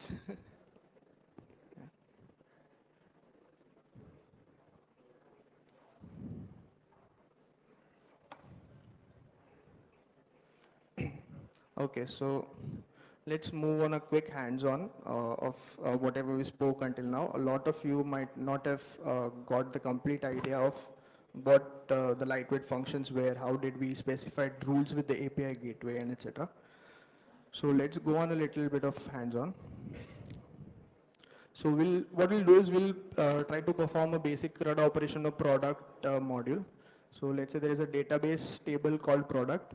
We have to perform a CRUD operation on that, right? So there are three things that we'll be performing. One is creating the product. One is listing all the products. One is updating the existing product, right? So for creating a product, as you see, we have created all different files for each functionality. And yeah, sure. The font size. Yeah, yeah, sure. Thank you very much. Is it too much or this works? Okay. Thank you very much, sir. Okay, so as you see, we have a create product.py file, which contains nothing but just a Python function. That's it, and some imports. And this Python function has logic to read the payload that we have, connect to the database, and then execute a insert query. That's it, and close the connections. And return that yes, we have successfully added it with a 201 status response. So this is a very lightweight function, right? So this is one created for creating a product. Similarly, we can check for listing the product. So it has a simple lambda handler again, and some import statements. And it takes two arguments, basically, event and handler. So event will have all the details regarding what the API call is about, which URL you are trying to hit, what is the payload, what is the extra parameters that you are passing, everything. And you create a database connection, you execute a database query, you read all the output from there, and you return it in the response, right? So this way we have successfully created our lightweight Python functions. Now, how to specify those rules about the API gateways that we spoke earlier. So for that reasons, we'll need a YAML file or a JSON file, whichever works for you. So here we can specify the template of what our backend architecture should be. So this is basically a infrastructure as a code thing, you can consider it that in a JSON format or a YAML format, we specify which all services do we need for our backend. So there are two sections, global section and resources. The resources is something that we'll be most interested in. So we specify whatever we need in our application, we specify in this resource block. So as you can see, I've specified a couple of things that I need a secrets manager. So this is basically just to store all your secrets, the access keys and anything that you need to store. So we can use this to store it. We just have to specify the type of this particular resource, and the property that it should be named this. This should have this description and the secret that we need to store. A simple thing. I mean, if you're finding it confusing right now, you can refer the documentation anytime, and yeah, within a day you'll be a pro in this. You'll be like a wizard. You'll play around very well. So as you see, I have also specified a database instance over here, that I want a database instance with these properties, engine to be Postgres, etc. So let's go quickly to the list product section that we are most interested in. So over here, as you can see, I have specified that I need a serverless function for this. And if I expand it, I'm mentioning where the code is, the code that needs to be run for this function. It's present in backend directory and in product folder. Right? So in backend and product, we have those files, right? And handler is basically the path to the exact function that needs to be executed for this. So it is residing in list product, and the function is called lambda handler. So here it is. So we have mapped that and given it over here. Layers is something we'll talk about. Policies are basically you're giving your lambda functions the permission to access the secret manager, to access the database and everything else. You give permission, and if there are any environment variables that you want to store, so you can store it over here. Here comes the interesting part where we specify the rule that it should be a API event, and the properties are it should be triggered when a slash product gets hit with a get method and on this particular API gateway. That's it. We specify this, and whenever our API gateway will get request for slash products, the mentioned function will get executed and it would return the response as we define the functions. Yeah. So anybody has any doubts in this? Do anybody want me to repeat anything? Anyone? Okay. Yeah, yes, please. Can you use the mic, please? Sorry.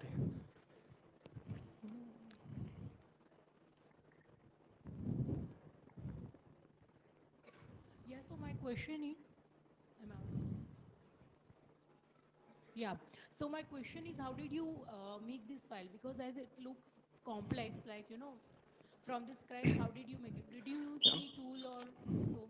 Good question. So this is basically a file. So nobody mugs this up. I mean, even if right now the screen is not shared, you ask me which properties needed to specify what things, I won't know. I'm sure pretty much no one would know that. So you just specify and go to the documentation that I want to create a AWS serverless function, or you can just do a normal Google search, and there are very nice AWS documentations available for that. I'll quickly scan that. So over here, you'll find a little bit of description, and here you will find all the possible properties that you can mention for that particular resource. So you can filter out that I want to do it in the ML file. So yeah, over here against each properties, let's say if we click on this architectures, it will redirect us or scroll us down to the description, whether it is required or not, what should be the type of that property, and what is default, etc., etc. We can quickly look at the handler that we mentioned, right? So it's clearly written that this is a function within your code that is called to begin execution. So over using this, you can specify that. Yeah, so each time we have to, refer this documentation, like, or we should have some tool, like, I don't know, but we should be having some tool, like, where I can drag and drop.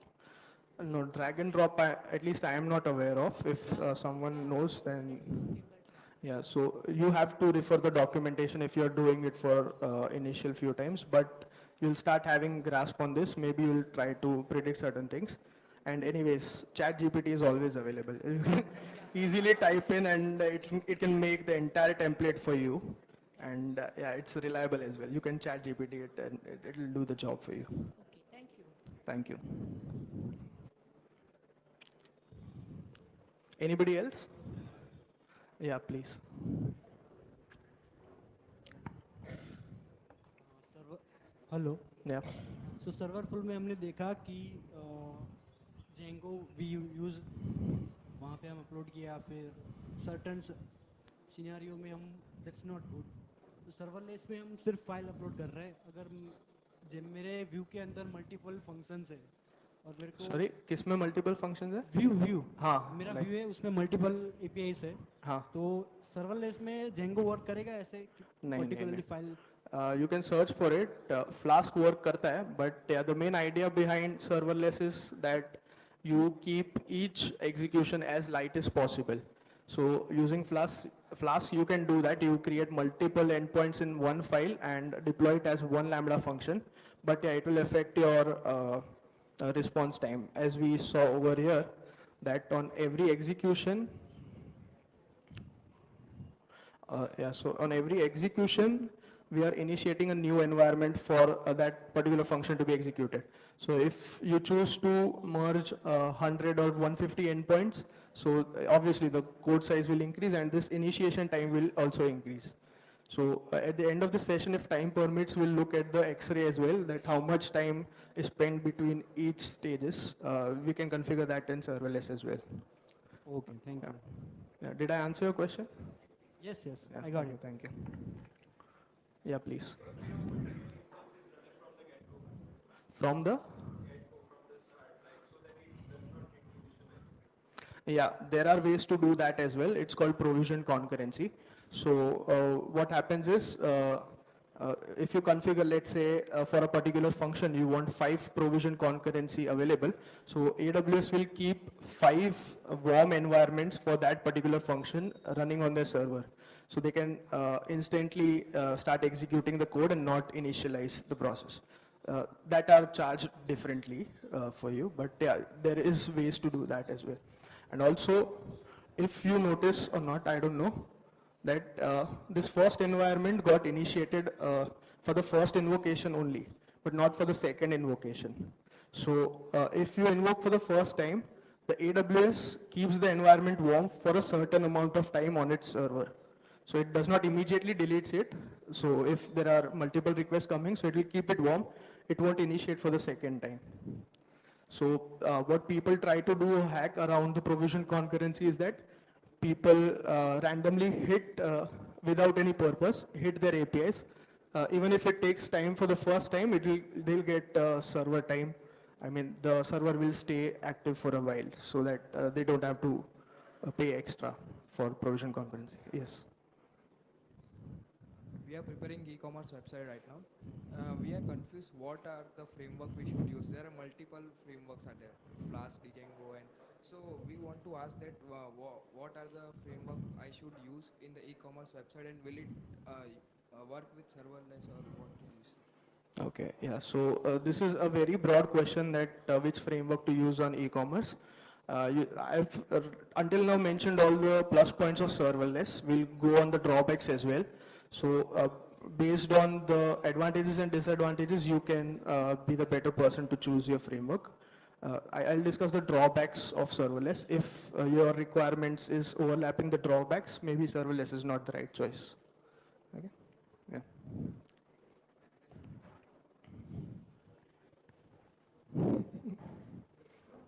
Okay, so we saw this over here that we developed small lightweight functions, but one more problem with this is that since they are lightweight, we are not installing a lot of dependencies over here. It can get tedious to validate the payload. Let's say in Django, if you guys know, we have serializers to do that, to validate the payload and etc. things. So let's say if we want to do that for all the functions, we'll have to write all the logics separately for that. And also, for some reasons, if we try to merge two APIs as well in the same file, it will be hectic and less manageable. So for that purpose, AWS has a tool called AWS Lambda Power Tool. So using which we can club them together, we can do some validations on our payload and etc. things. So I've created a small CRUD for user using that AWS Lambda Power Tool. So if you see over here, again, there is just this one extra dependency that we add in form of AWS layers. But using this dependency, what we can do is we create an app using the API Gateway Resolver, and using that app, we decorate different functions for particular endpoints. So those of you might be knowing Flask already, this is quite similar to Flask, right? But lightweight version of Flask. We specify that if a post request is hitting our API gateway on user/create endpoint, this is the function that we need to execute. If the delete is been hit, this is the function that we need to execute. The only thing we need to do is use that app to resolve the event in context of the Lambda handler. So in the template file that we saw earlier, we specify this Lambda handler, and this Lambda handler will go on to resolve and find the correct choice for your API invocation. Now, if we come to the validation part, you can see that I have imported a parser over here, a base model parser. So we can specify that this is basically pydantic. They're using pydantic in the backend. So we can specify that first name has to be a string, last name has to be a string, and the phone number has to be an integer. And using this, you can validate it this way. And this will validate your payload. And then you can go on to create further things. Right? And one more added advantage is that it gives you a lot of extra capabilities like tracer, let's say, for instance. Have you guys heard of what X-ray is on AWS?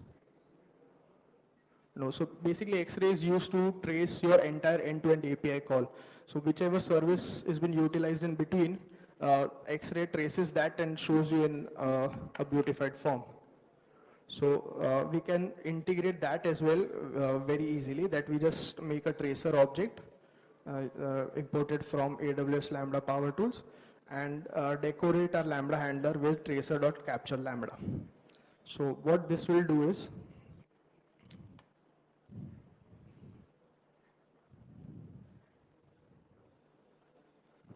sorry for this. One quick question. Yeah, sure. So how do you yeah. So how do you configure the non-Python, based libraries in serverless? Yeah, I'll show you that. Like a wrapper of, C or C++ code. No. Right? So written in Python, and I want to get support for the serverless. So can we do that or no? So you mean to say that non-Python libraries? Non-Python based libraries, like the libraries which are being created with the help of C++. Pandas is a good example for like that. C++ APIs is communicating with the C++ APIs, and back and forth it's creating a Python package, which I want to get a support on serverless. So can I do that or no? Yeah, definitely you can do that.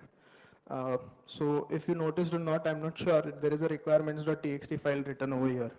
So you can specify the requirements that you want, and what this will do is, while deploying, we'll have to create a build first in our local system, and that build is uploaded to AWS.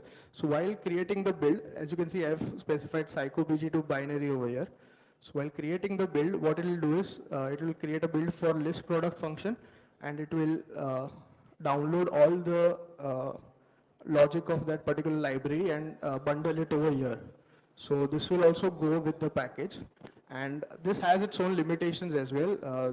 Only up till a certain size only you can do it this way. But in serverless you can also use Docker images. So you can Dockerize your function and store your Docker images in AWS ECR, and you can configure your Lambda functions in a way that whenever an API call is hit, you use the Docker image from ECR and run your Python function over there. Okay, so like I cannot use like custom operating system based libraries. Like for example, I want to parse some document, like a PDF document, and that PDF document requires some custom libraries of the operating system, which are not written in purely Python based. So like how do I wrap this thing up into like Docker or in a requirements.txt? I won't be able to No. do that. Requirements won't serve that. That Docker is a good way to do that. But yeah, there can be limitations that some odd libraries are not supported. But if it can be Dockerized, it can be utilized in serverless environment. Okay.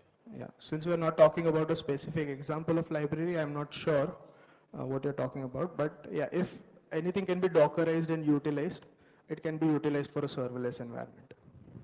So like there is a library called Camelot, which is Which one? Camelot. Okay. It's for PDF parsing, and Okay, so it requires some open source operating system based library SO file, Linux SO file, which is being used under the hood, but they are not the package itself. It's combined with the C++ and the Python based code, right? So it's a wrapper around the C++ code, C code, and it's been called into the system. okay. When we put it on serverless, we need to download some libraries for the system to get it configured first of all, and then we need to do the rest of the part as we discussed, like in the Docker or pushing the zip file on the server. So like that will cause a lot of overhead for system to get up and running every single time when we hit to this API or the server, right? And get the response back. So Yeah, it correct. will be much responsive in Correct. that So, sense. yeah, I've never used that library, never faced that situation until now. But yeah, this can be one of the drawbacks of serverless environment. If your requirement is asking you to have such libraries, and maybe serverless is not the right choice in that particular situation. Yeah.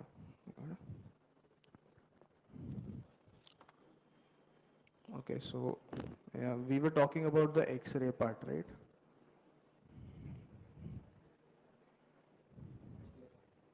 Hmm?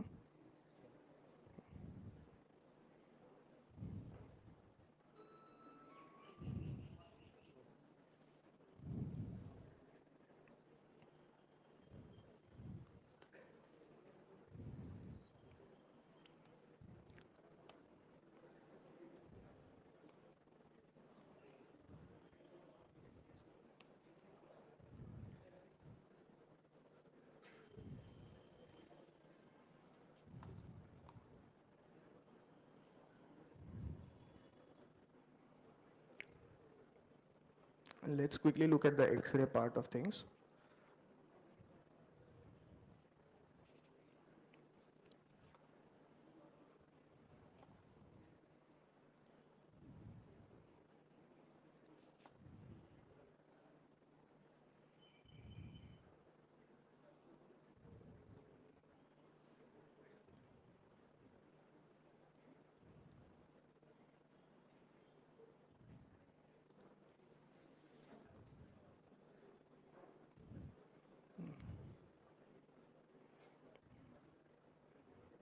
We don't have X-ray traces right now, so let's hit our backend to create some traces.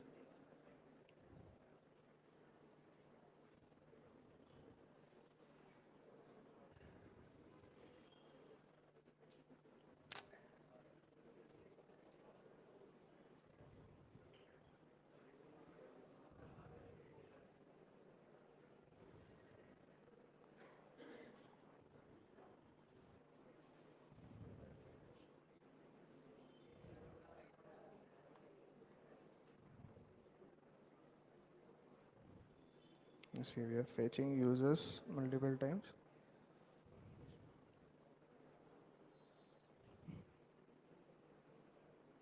See, we have the 3 API traces that we did. So the first one took a little bit longer since it was initializing an environment. The other two were rather quicker. So if we click on this, we'll get to see each node that our API request went through in the AWS infrastructure. There will be a breakup of that amount of time spent on each node. that if you see the initialization process took 1.02 seconds for the first time, and the Lambda handler that we configured ran for 20 milliseconds, right? And if we see on the other traces, that took shorter. Yeah, so if you see there are no initialization time, and the Lambda handler also executed quickly, only 2 milliseconds of execution time, right? And the database also, you can see that it took 2 milliseconds to execute the query. Yeah, so this is pretty much it from my side. Yeah, we can quickly look onto the limitations of serverless. So there is a famous quote in backend architecture. I don't know who quoted this, but yeah, in terms of backend architectures, there are no ideal solutions. There are always trade-offs, right? So maybe you might have a requirement where one particular backend architecture is having a drawback that the second architecture is solving, but it is having its own drawbacks. So you'll have to go and figure out which trade-off is best for your requirement and which is the one you are likely to take and select a backend architecture. So thank you. Any questions? Okay, sure. We'll take it at last. Thank you very much. Thank you. I think he also deserves one more round of applause. Yeah, it was a great session. Great guys, great guys. आपकी energy down तो नहीं हो गई ना कि अभी भी good morning और एक बार बुलाना पड़ेगा नहीं good afternoon what's your take on it I think before moving ahead, we'll take a small break of 5 minutes. So you guys can just stand on your place and have a little walk. ऐसे थोड़ा अपने पैरों को भी feel कर लीजिए. But I'm make sure let's make it just 5 minutes, not more than that. So I'll wait for you guys over here after 5 minutes, and then I have a small, interesting, again a small competition. So I'll wait for you guys. Okay? Thank you guys.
Hello guys.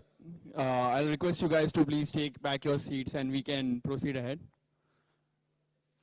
Thank you.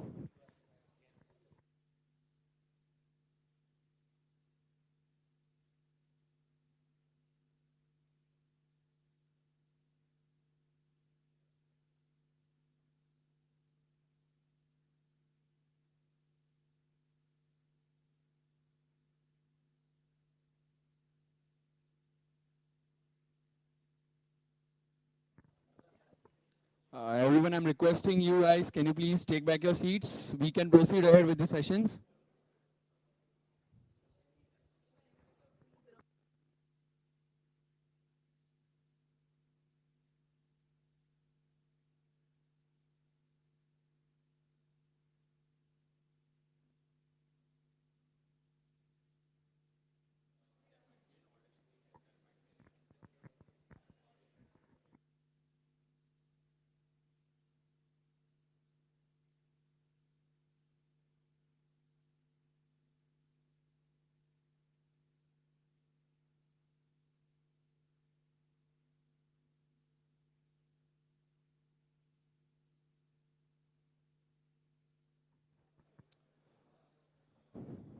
Hello. Everyone, I'll request once again, please take back your seats so we can proceed ahead with the session. There is a small activity before the session, so you guys can see the QR code on the screen. If you guys can scan it, we have a small quiz competition and that's completely online. So I think we are gonna announce 3 different winners after this quiz competition. And I think that will be announced at the last. So please try your best and try yourself, not Google it. That will be more interesting. You guys can scan the QR code from the last, right? Everyone? Is it visible? Or not? Or you guys are trying to test your cameras today, that they are working with the long range or not?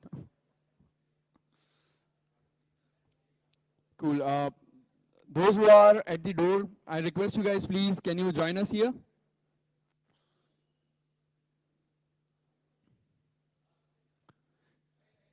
You guys can join here and scan the QR code. Once everyone is visible, we'll just guide you there. Once everyone is on the same page, we'll proceed ahead.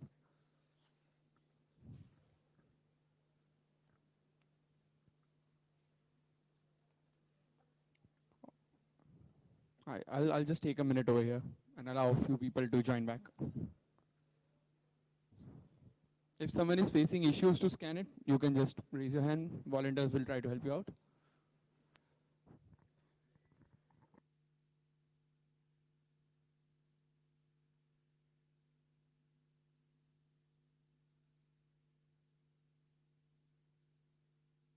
Yeah, just a second. Let everyone come. We will start the quiz soon. So before starting, we'll guide you through how to proceed ahead, okay? Thanks.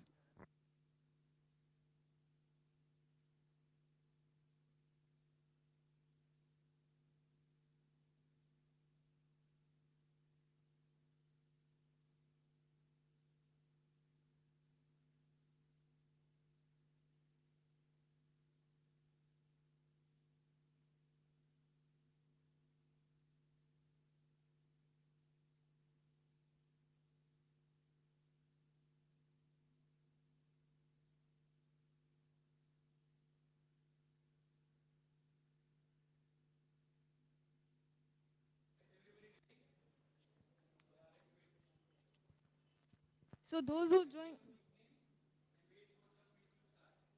who join late, like scan this QR code so we can start the quiz.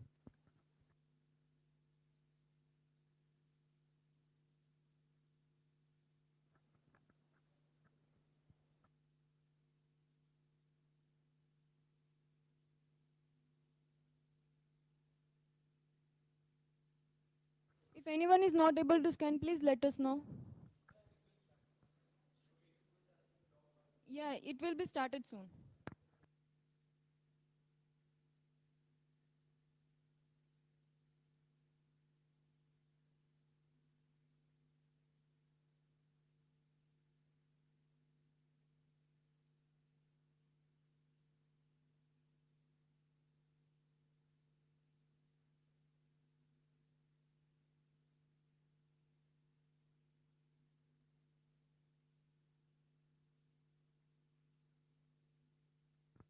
The two of you scan this QR code so we can start the quiz.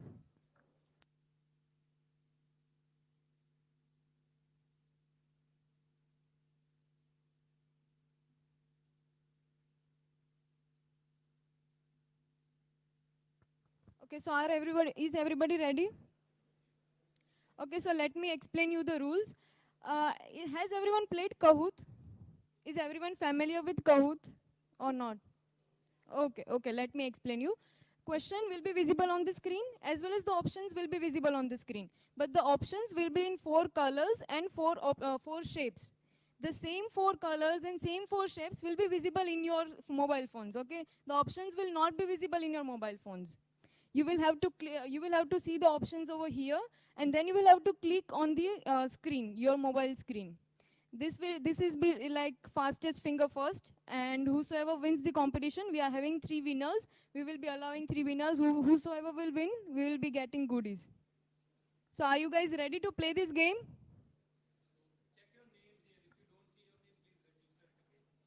Yeah, and try to keep a nickname which is not common to another one.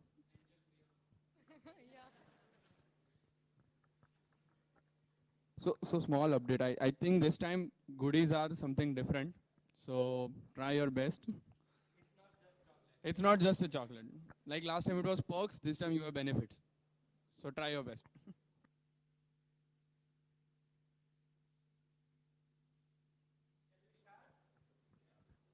Ready?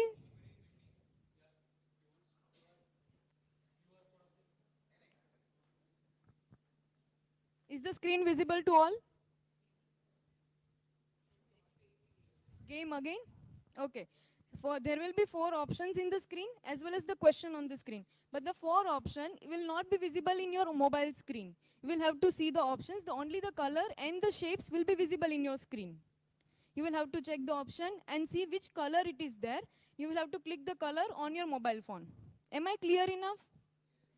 Right? Okay, let's start the game. It's fastest finger first, okay? Guys, Whosoever you wins will, the game. yeah, guys, you will get 12 seconds, okay? So be quick. So you have to be quick with your coordination, hand coordinations and eye coordinations, right? That's how it works. Yeah. Guys who are on the back, you guys can shift over here. There are chairs available, so you can easily watch it out and try to. Someone want to join us in the front? Please join us. There are few seats available over here.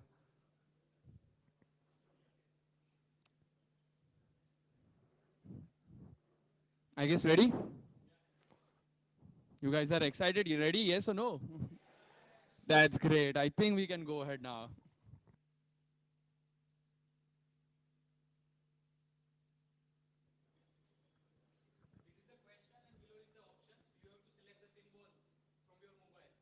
Yeah. 4 seconds left.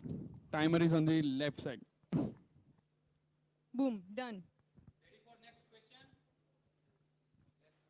Next time I will not ask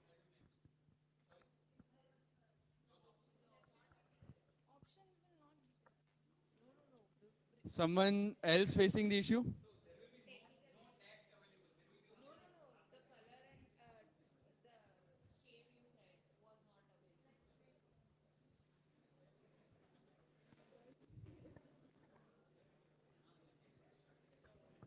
You guys are ready, right? Once I can hear again. You guys are ready?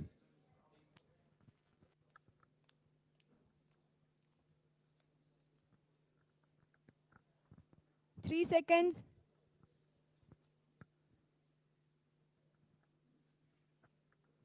I hope everyone is able to cope up with it, right?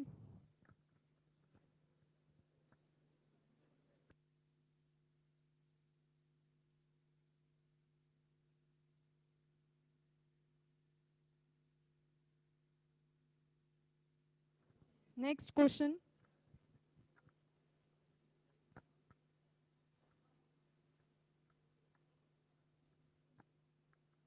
This so you recently studied, you should know.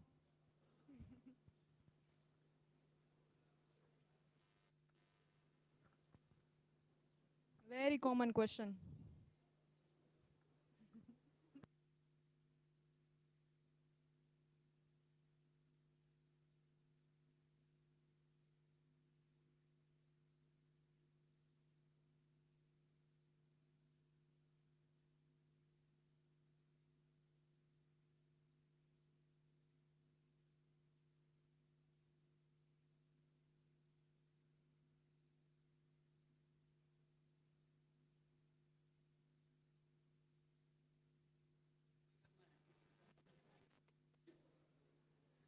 इतना time ही नहीं है cheating करने वाला.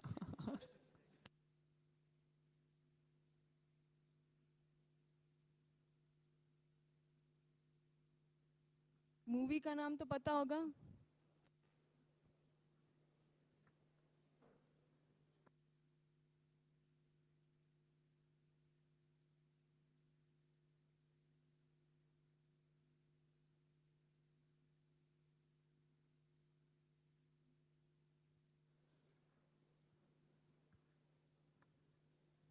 अभी भी chance है, top पे आ सकते हो. 9 क्वेश्चंस ही हुए.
So I'll give you guys a minute to take a breath first, because I think that was a marathon kind of situation for you guys. Did you like it, or what do you think about it? It was a bit interesting and few questions. I just want to see who answered right, because I want to convey a few things with you. बेटा तुमसे हो पाया कि नहीं हो पाया? तुम्हारे लक्षण ठीक ना लग रहे हमको, पर ठीक है. Okay, should we announce the winners now? 3, 2, 1. Who are the winners? Wow. Shubham. Round of applause, guys.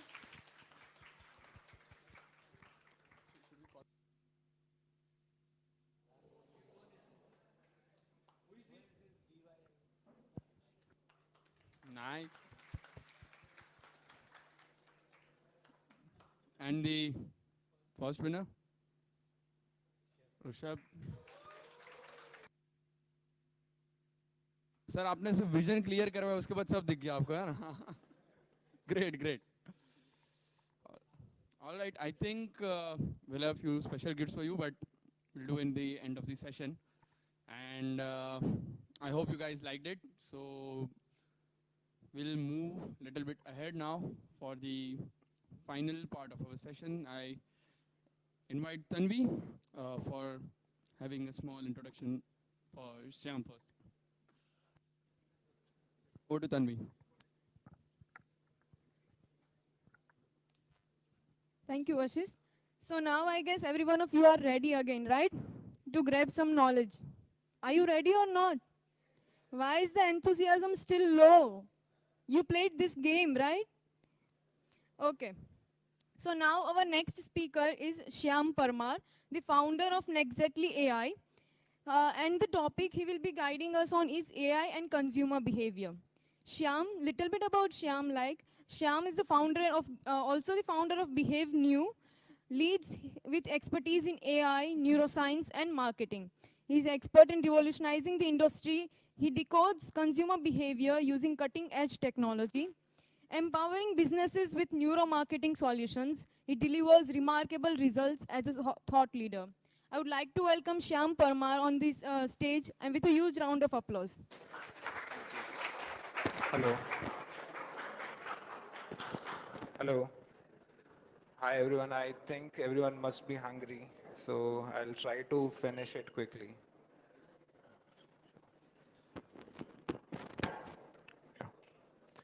Yeah, so I think most of people present here are, interested in artificial intelligence as, we are. So how many of you guys are currently working as a machine learning engineer or AI engineer at any company? Is there any machine learning engineer in the house? Nobody?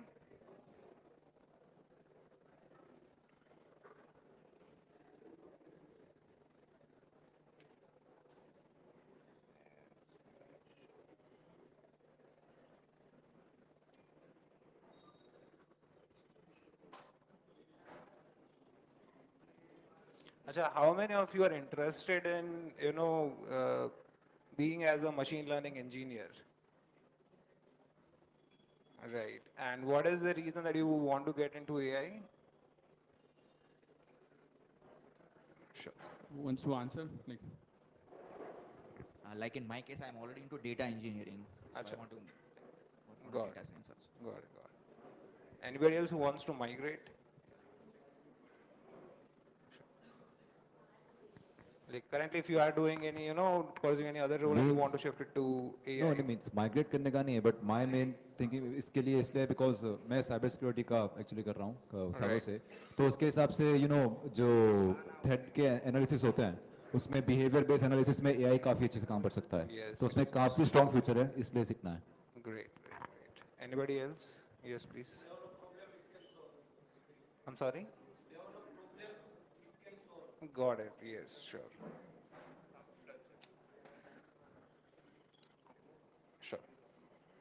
I think I can use this as well, no? Yeah. All right. So I think, let's start a bit about, what is AI. I'll start from the basic. It is not going to be a very highly technical session because I think most of you won't be familiar with what neuromarketing is, let alone, neurotech and all those things. So anybody who wants to explain what is AI in general terms, because nobody currently, in the house is working as an AI engineer. So I would like to, interact with you more to understand what do you think of AI. I think because it's a hot topic, everybody must be, really interested in, being an AI engineer. So could you tell me what is AI, how, people are using AI, things like that? Yes, please. AI to me is a tech where we teach the machine to answer our questions instead of the other way around. Okay.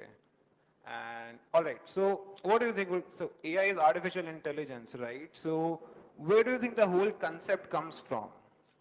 Basically, we try to mimic what we actually do, but Right. we are machines. Correct, correct. Right. So artificial intelligence is basically, mimicking a human brain's behavior into algorithms, right? So when you actually, start learning about AI, machine learning, deep learning, you will find it's only mathematics, right? And so like, most of the things that you will be seeing here are not going to be heavily math focused because, I'm pretty sure that, a lot of people won't be interested in a math session today. So, all right. So basically, I run a company called Behave New. Behave New is a company that uses neuroscience, AI, and marketing to kind of, solve the marketing problem. So like just for example, if you guys are following up with Shark Tank, recently जो नई companies आ रही हैं, so they spend heavily on marketing, right? If you guys, must be aware that people shell out a lot of money on marketing and still they make very less revenue, right? Reason being कि जब भी आप phone open करेंगे, you'll be flooded with ads, right? And आपको पता नहीं है कि यार कौन से, so like there will be specific ads that you will be interested to engage with, right? So let's say if you are talking, let's say if you're talking about shoes, right? The next moment, shoes के ads start popping up on your phone. Now imagine all these companies paying huge chunks of money for, just to get out their marketing material to people, right? And उसमें उनको sales नहीं मिल रहा है. So what they do is they try out multiple channels to influence consumer behavior. So this is what we are going to talk about, that, so this is, neuromarketing is actually the future of marketing, right? It utilizes many technologies that we'll be seeing in detail, but one of the technologies that we use is brain-computer interfaces. Have you guys heard about this technology?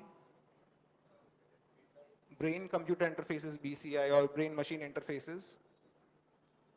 Yes? Yes, you can also answer.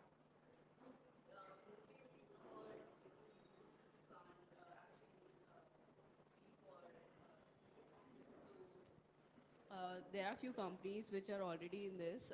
For example, Niva and these. So these people tackle those customers who are like visually impaired. So they can use those machines, and that can read their minds, like thoughts or whatever they want to see or track through their eyes and all. Sure, sure. So basically brain-computer interfaces are not only just used for people who are disabled, or, I mean, that is an application where it could be used in prosthetics. Like, let's say Stephen Hawking, right? Though he used to control his ears through multiple ways. मतलब उनके eye tracking भी था. He also had some BCI attached to his brain. So yeah, so brain-computer interfaces are devices that actually track your brain activity, right? Now, I'm not really sure how many of you know it, but your brain runs on electricity, right? So what happens is कि जब भी when you are doing, different functions, let's say you are thinking, you are playing, or any activity that you are doing, right?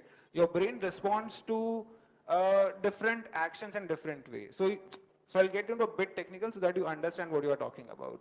So basically क्या है कि brain के different parts जो हैं, they are divided into specific segments, right? So let's say brain का जो पीछे वाला part है, this is called as an occipital lobe.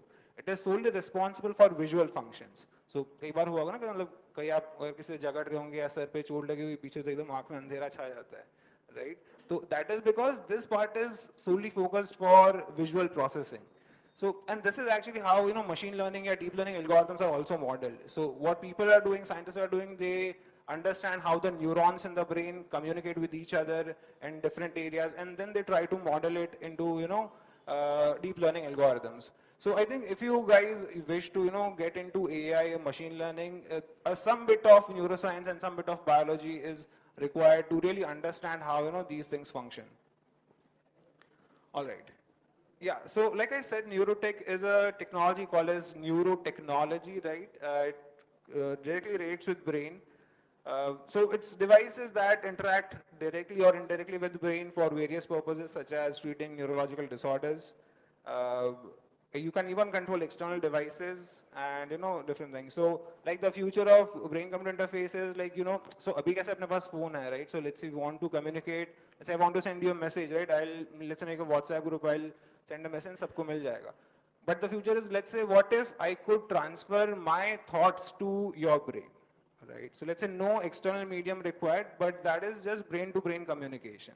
So this is what people are in the West also trying to achieve. I don't know if you have heard of Neuralink.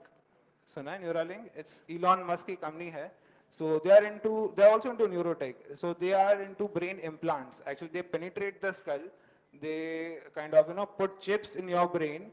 Currently, they're using it for disabled people जिनको paralysis है या different neurological disorders हैं, to help them get their cognitive behavior back. But apart from that, the whole idea is that, let's say if a chip is implanted in your brain, right, and that is connected to an internet. So let's say if I ask you anything, your brain, that chip would directly fetch data from the internet, and then so it would communicate with your brain in such a way that you will be able to answer everything. So let's say if I ask you, okay, what is the height of Eiffel Tower, right? So you might have to Google it right now. But in the other case, because the chip is connected to your brain, so everything is like, constantly fetched up. So I think that is the future, but obviously not most of you would be willing to, have that chip implanted inside your skull. So for that reason, we have different types of neurotech devices. So brain-computer interface devices, we have invasive. So invasives are, that kind of penetrate the skull. Semi-invasives are, they don't penetrate the skull, but they still kind of, go above layer of your brain. And the other one is the non-invasive devices that we are into business, right? So this device that you see here, this is the 16-channel device that we have made. So it's kind of a device that you wear on your head. It has 16 electrodes. So electrodes are these sensors, right, that track your brain activity. So what happens is when you wear this device and let's say when you're doing any activity, the different electrodes, they track different parts of your brain, how they're reacting towards it. And then we do different things with it. So currently we are using the device for, let's say, neuromarketing. So what we do is, I'll give you an idea what we do as a business. So it's like, we invite people for the scientific studies. There are some certain ads, products that they experience.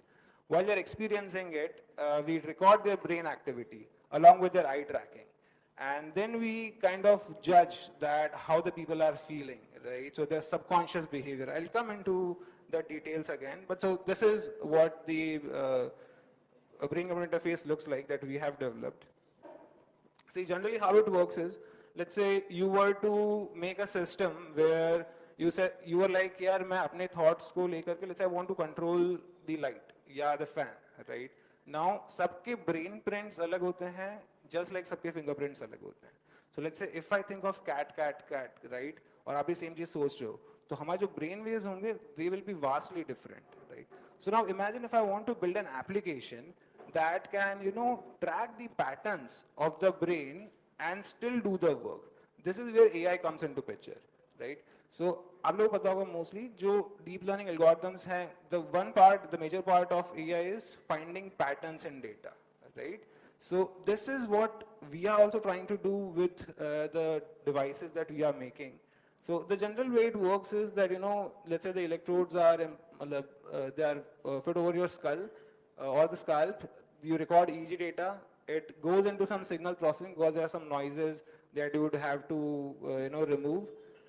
Then we develop machine learning algorithms on top of that, and that could be used for multiple applications, such as, controlling a wheelchair or a prosthetic limb or, things like that.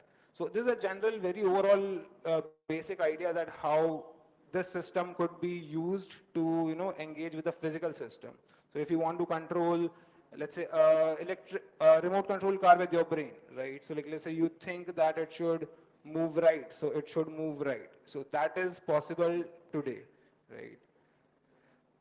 All right, so since I've already briefed you what we are doing, consumer psychology, as you guys know, that it is the study of how, individuals make decisions about different products, right? Abhi, like you might have an experience, na, कि when you are scrolling on Instagram or Amazon, or if you're shopping something, you stop on few things and you scroll past the other. Why is that so? Because some things would attract you more than the other, right? Now imagine me as a business company, I can make certain images or I can predict certain texts which would be personalized to you. So that would maximize my chance to sell my product to you. I'm getting what I'm trying to say, right? It's kind of a higher level advanced stuff that you are trying to do. So it's kind of generative AI, आप लोगों ने सुना होगा, right? Generative AI is very into the topic. Just ChatGPT is a generative AI, right? But you could do the same thing with images. जैसे mid journey हो गया या stable diffusion हो गया. So how do you do it is, so like let's say, how do these generative AI systems work? Can anybody tell me? Let's say we want to make a generative AI today for images. How would you make it? Yes, please. So there are different ways to make it. First one, which was I think is something like when we are making any neural networks, we are making it smaller and smaller in the at bit, and then for generative part, it is start predicting from that small part to the big image, whatever you want to make.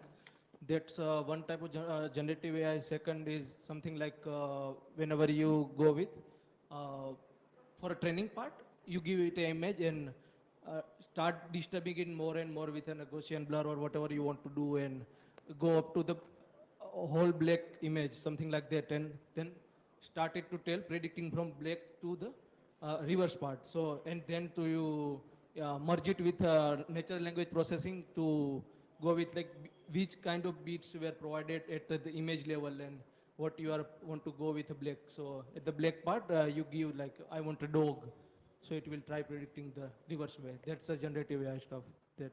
Okay, Ugata. anybody, that's good. Anybody that could explain it a bit more easier terms for people to understand? I can try. Sure. So like in Dolly, I've used Dolly. Usme you give prompts. For example, you give a sentence like I want a red color dog. So the AI will take like it's a red. It will take dog. So AI has that. They have these Database. pictures, for the data and the red. So it will combine and send like the model will send the combined like image.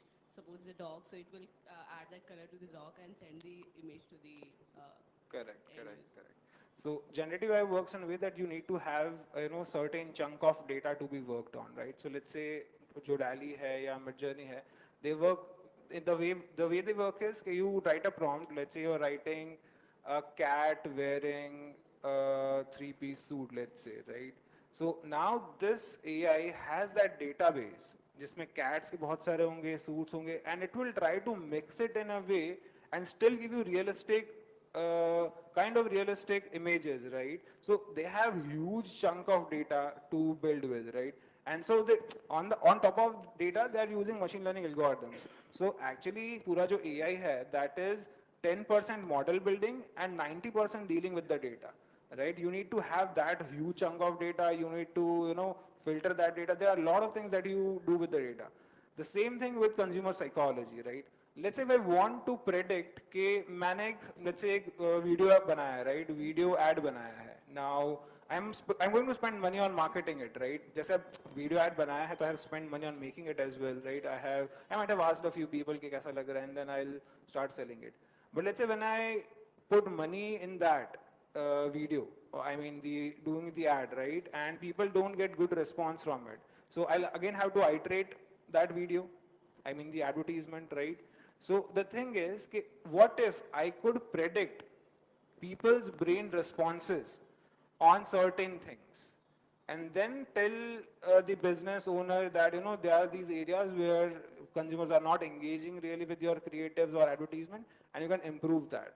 So this is something, so I'm talking about a very niche segment, right? This is not AI in general, this is very specific AI for marketing. Because I think that would make much more sense rather than me talking about, yes.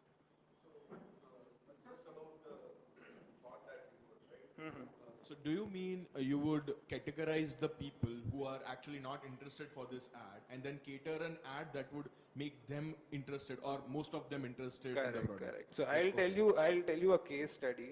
So during 1980s Coca-Cola पता है ना, right? So Coke launched a new flavor. So उनको क्या करना था कि they wanted to change their original flavor to different flavor because they thought it would be better, right? So उन लोगों ने 2 लाख लोगों पे वो टेस्ट करा. मतलब they made that product, they tested it among these people and like 2 lakh people they said कि यार बहुत अच्छा flavor and we like it better than the current flavor, right? Now imagine मतलब 100-200 लोग नहीं 2 लाख लोग बोल रहे हैं कि आपका प्रोडक्ट अच्छा टेस्ट कर रहा है करंट प्रोडक्ट से. तो as a company you would be like हाँ चलो मतलब दिस इज गुड तो let's use this formula that we have created, right? But when they actually launched into the market, it failed miserably. Like people are actually calling their customer care like कि आपने कितना घटिया product बनाया है. Like इससे बेहतर तो पहला वाला प्रोडक्ट था. You can search this on Google or anywhere, like you will find it. It's a very big case study. Now imagine companies spending millions and millions of dollars in making their products, attractable to customers, and still not figuring it out, correctly. Why? Because this is not a data-driven approach. This is more of an intuition-based approach, or more of a domain expertise approach. जैसे website भी आप बनाते हैं, right? अब जैसे let's say you are making a e-commerce website. The whole task is you want to maximize your sales from that website, correct? So what color combination should you choose that is attracted to the most of the customers, right? Let's say if you're making an e-commerce website for a niche, let's say you're making baby products, right? So baby products ke liye what color combination should you choose? What is your actual targeted customer? What is the image placement? So like there are n number of factors that you have to take into consideration when you're actually building things for scale, right? It's not just like आपने वो template download किया, उस पे आपने कर दिया and you expect it to flourish like anything, right? Because people are going one step further on existing things, and that is how people achieve more, right? So neuromarketing in short is related to brain, decision science, behavior, advertising, instinct, insight, and also AI that I have just told you. So these are some factors. These are very amazing things that 95% of consumers' decision making takes place in the subconscious mind. Like even if you're in a store buying something, right? Your conscious mind does not act first, but your subconscious urge to get something.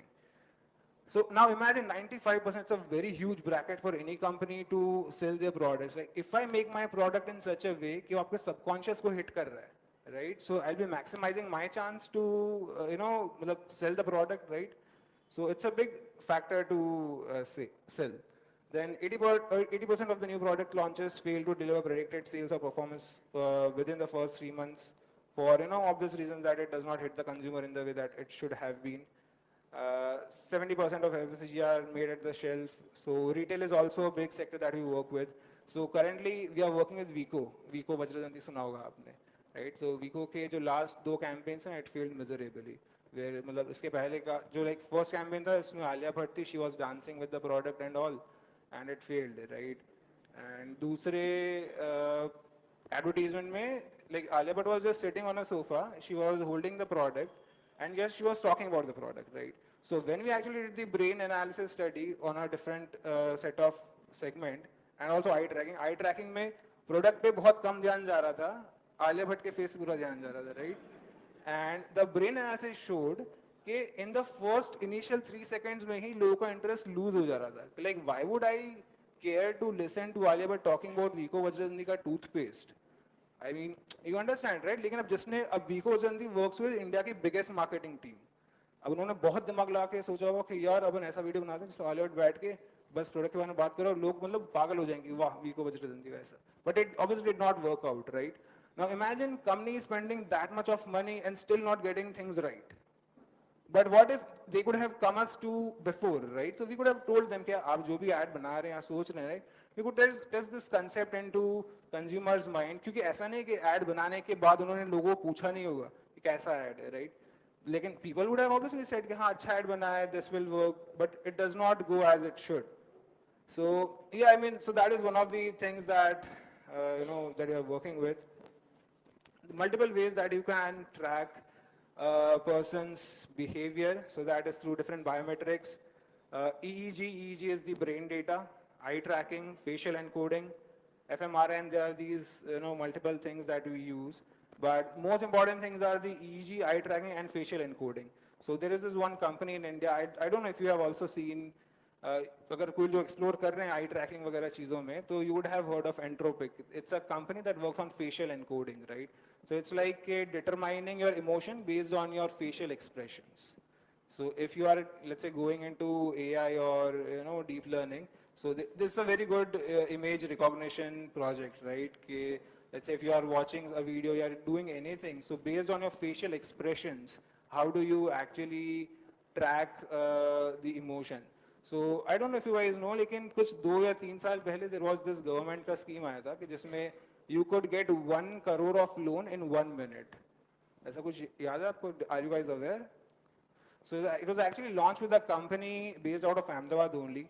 I was a part of that team. Or what we were doing there was, okay, let's say when a bank is communicating with a person who wants a loan, right?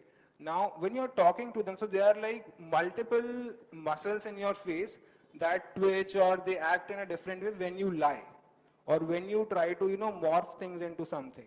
So now as a human being, you cannot मतलब see all the मतलब ऐसा नहीं किसी को घूर के ऐसे देखो कि इसका ये move कर रहा है नहीं कर रहा है, I mean you understand what I'm trying to say.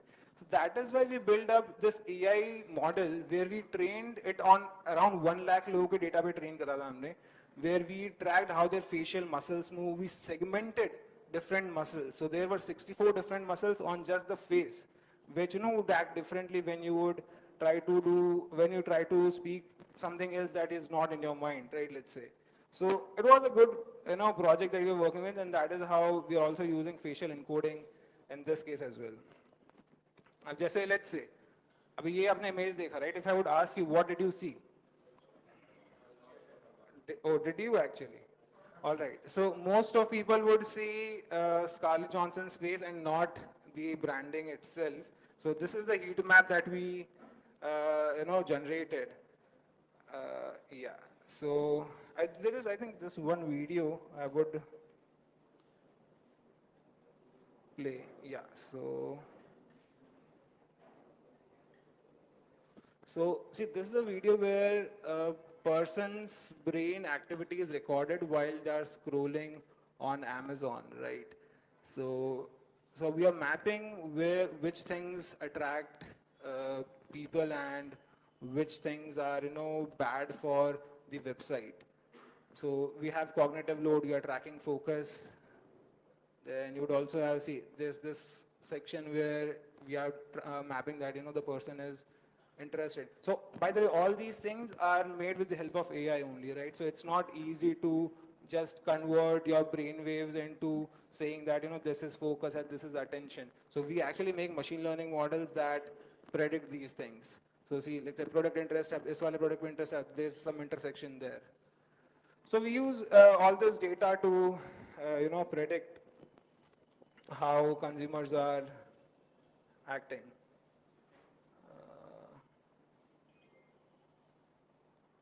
Yeah. So there were different case studies. जैसे Pepsi का तो मैंने आपको बताया, Coke का बताया मैंने. These are, again, these kind of brain waves that we encode. Similarly, Pepsi ने किए. This was a very famous case study. I don't know if you know this. Diet's cherry vanilla करके एक flavor launch करा था, right? So now imagine making the same mistake in your launch. If you're an FMCG company, you have multiple products in line. आप packaging भी करवाओ, सब कुछ करवाओ, लेकिन people don't buy it, right? So it's a loss of money. So our business is actually B2B. That is why I'm talking more about businesses. So ये वाला flavor था. It actually Pepsi used neuromarketing. They understood consumer behavior through EEG and eye tracking, and this flavor got really hit in the market.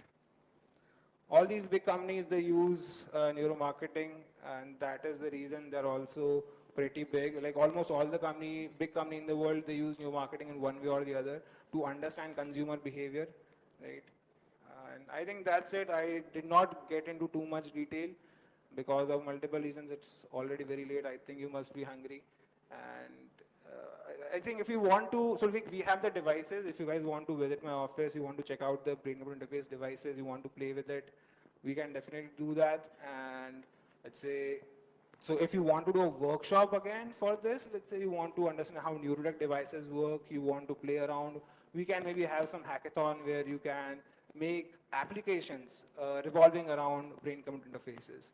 So I think we can do that. We are also trying to have this kind of community where people know about the new technologies that we are developing and get on with integrating AI and machine learning applications to it. So that's it. Thank you so much. Thank you so much, Shyam. It was really interesting session.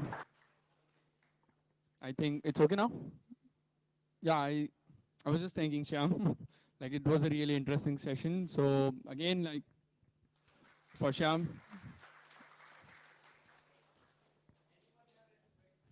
Yeah. I think let's go one by one. So you showed that eye tracking video, right?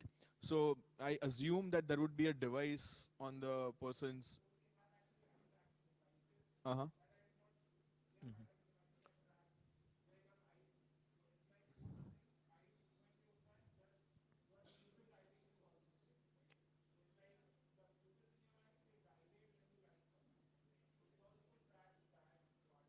Okay. So my question was, when a person is wearing a device, okay, don't you, I mean, probably you would have thought of it. It biases their outputs, right? They are very conscious when they are doing it. Does that affect the output?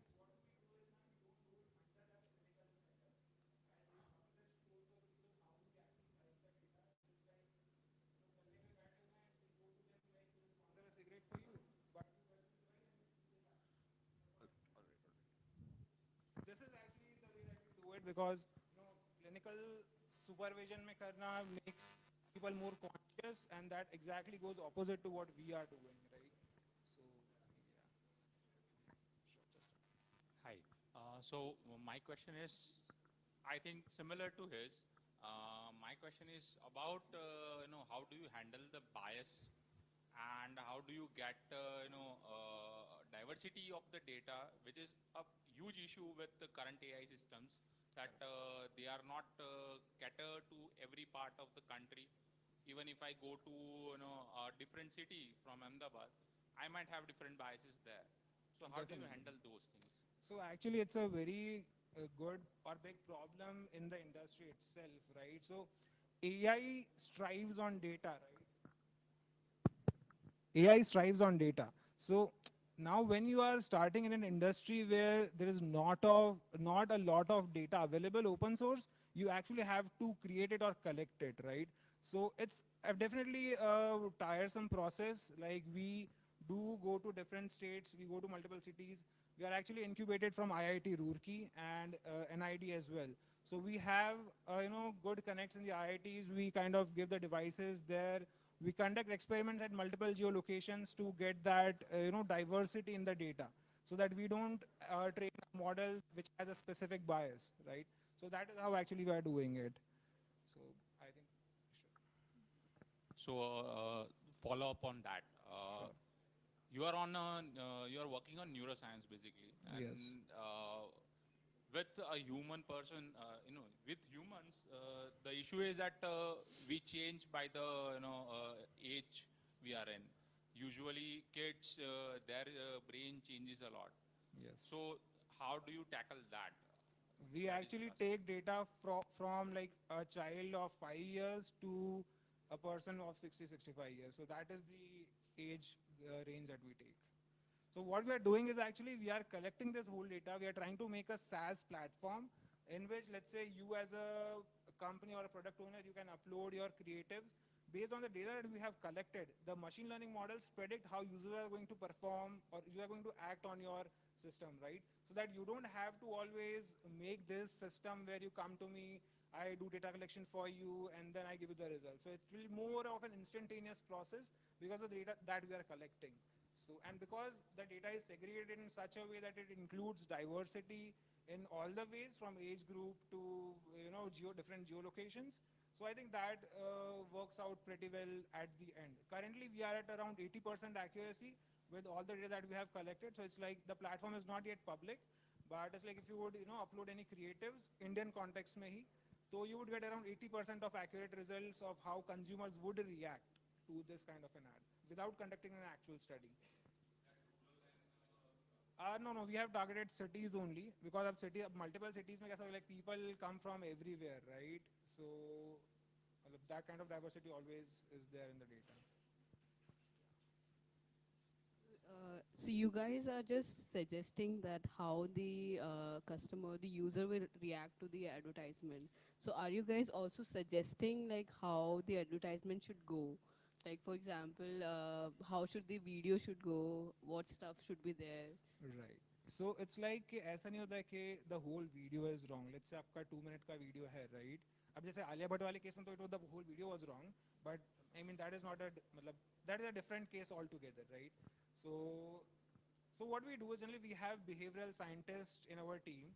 So when we do these studies, we find out areas where लोगों का अच्छा behavior predict करना मतलब there are a lot of things. So such as cognitive load, the kind of emotion that they're feeling, whether they're attentive to the ad or not, right? So multiple factors are there. So based on calculations of these factors, so like there are different permutation combinations, right? कि कई जगह पे the emotional level is high, and the cognitive level is low. So the cognitive load is how hard it is for you to understand, right? So multiple factors come suggest. So like what we try not to suggest things because of the reason कि let's say हमने कुछ suggest करा, right? Because again suggestion is from a human perspective. I could tell you where you are going wrong, but me telling you to correct something would mean, you know, taking responsibility on me. So generally we do it with cross-functional teams where, you know, our team and their team, they kind of collaborate together to understand where, you know, the company is having a problem in their marketing, and then we try to, you know, use the data-driven approach to make the maximum ROI on their efforts.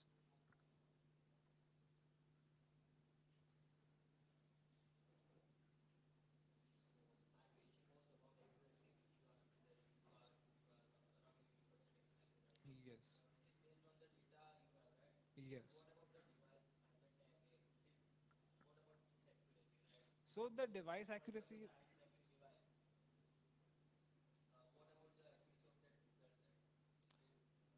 So it's like यार देखो, we use मतलब industry standards, right? So अब जैसे हमारे BCI devices भी हैं, so the data coming from that device is correlated with a medical grade EEG. So that is the accuracy of, because our company is built on data, right? We need to make sure that the data that we are getting is highly accurate as possible. So obviously मतलब the data is compared to a clinical, you could say, device. So that is the accuracy that we are getting. And plus, since we are incubated from IIT as well, so IIT के neuroscientists वगैरह हैं, so they kind of do all these things in the back end, right? कि if you make certain changes in the hardware, the data changes, right? The quality of data. So they kind of verify it. We make algorithms on it. It's a complex process, but we obviously take care of the data a lot. Thank you. All right. I'll request last question or done with the day. We'll go with one more last question. Who's interested? Okay. Just give me a minute to reach there.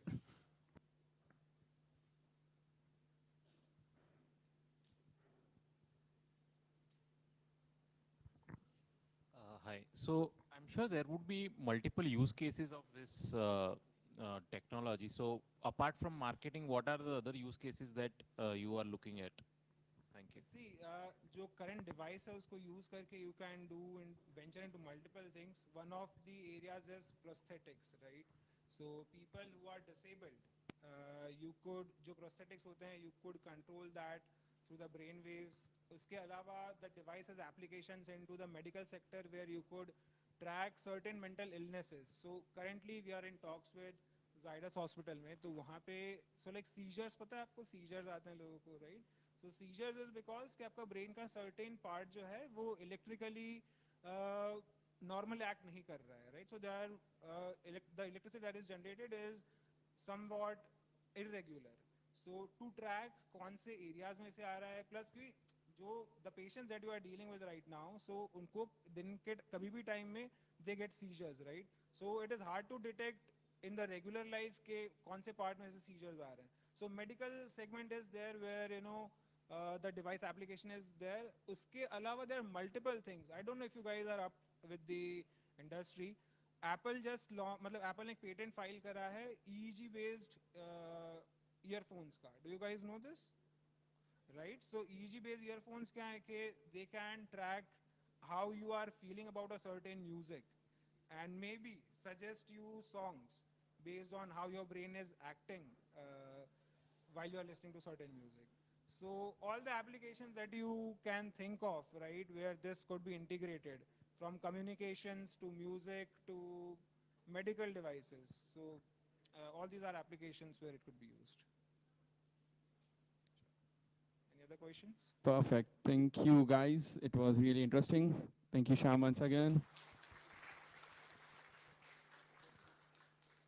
I think we are just taking your guys' next 5 to 10 minutes to just encourage few people who have really supported us well to organize this event and everything. So yeah, and please don't leave after the session. We have refreshments for you. So I'll request 10-15 minutes more after that. I'll just ask Tanvi to announce few improvements. Oh, sorry, few list of speakers and the organizers from our side.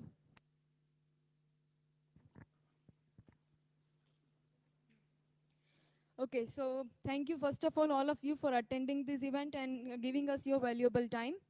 Let us thank our speakers as well. So first, I would like to ask Maulik sir to come on the stage and give a gift to Kunal Soni sir. Big round of applause, guys, for our speakers.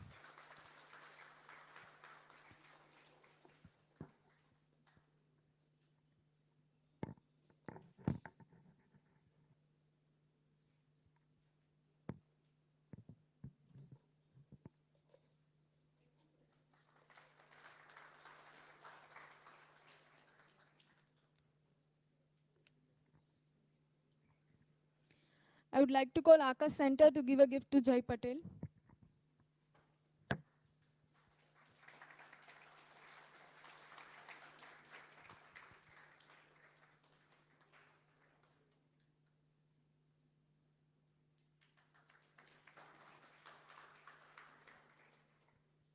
I would like to welcome Hiren Kawad to give the gift to Sagar Parmar. Shyam Parmar, I'm really sorry.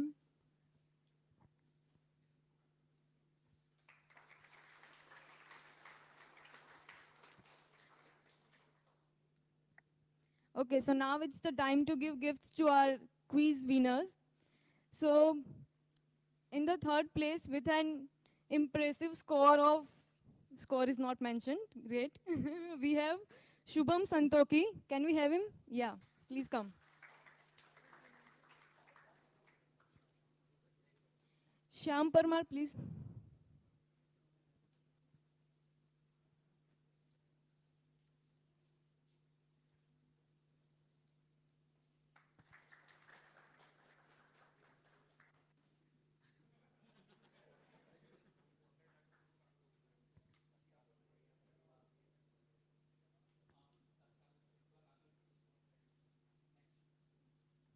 Okay.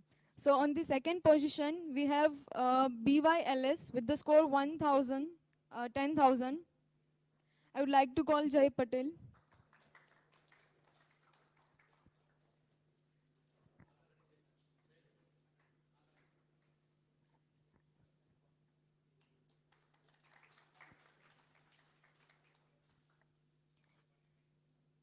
I would like to call Akash Center to give the gift to Rushabh, our first winner. Big round of applause, guys.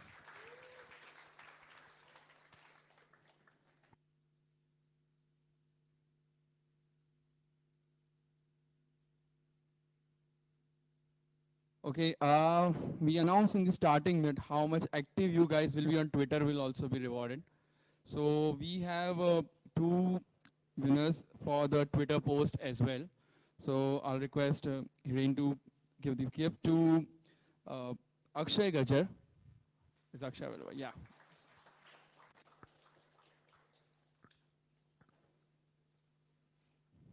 We have a good social media influencer here.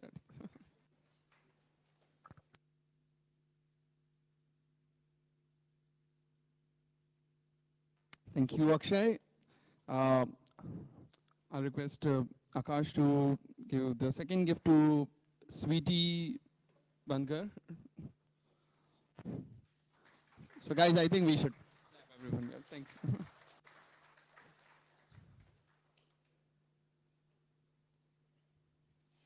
Okay, finally, I'll request 2 minutes for the organizing team. I'll request Maulik Joshi, the engineering manager, Akash Senta, the TL Python department, and Hiren Kawat, TL blockchain, to please just come over here and thank you for organizing a great event.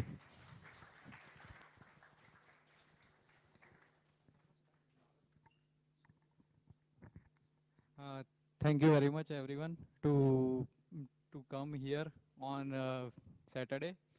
I hope you like this, and we encourage you to actively participate in upcoming meetups.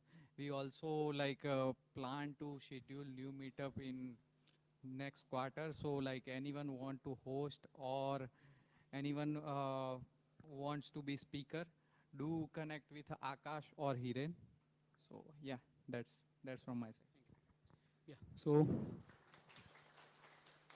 finally we are here at end, guys. So I know you guys are like waiting for this. So finally, I would like to thank you all for coming on this Saturday and giving your like very precious time to us, right? And we believe like when we start to connect, like we will learn something new, right? So like most of you don't know about some AI, or most of you don't know about blockchains. So we have some speakers, right? Good, talented speakers who have given their knowledge to you, share their knowledge to you, right? Now it's our responsibility to pass it on to others, right? So we want you guys to speak up, right? We want new speakers from you guys, right? So it's not about like so this time we have scheduled at Simform, right? Next time we can come to your companies or like maybe other companies which you guys suggest to us, right? So this is open to all, right? It's not like my community or any other's community. It's our community, right? So we like encourage you guys to reach out to us for speakers, right? If you guys are interested, if you have interesting topic which you want to share with the new guys, right? New like newcomers over the technologies and all, right? You guys are most welcome, right? We have forms on our meetup and we have other Twitter sections and all, right? You can also reach out to me on LinkedIn and all. So we do have like mentioned over here. So LinkedIn and all, you can connect with us and we can plan next meetup at your place, or we can have speakers from some of you, right? So it's our responsibility to let's grow this community bigger and bigger, right? So this is our first attempt and I thank all to you to make it success. Like I know it's success for me, but not sure about you guys. So you can cheer me and then let me know like, is it success or not? Thank you guys. Thank you, everyone.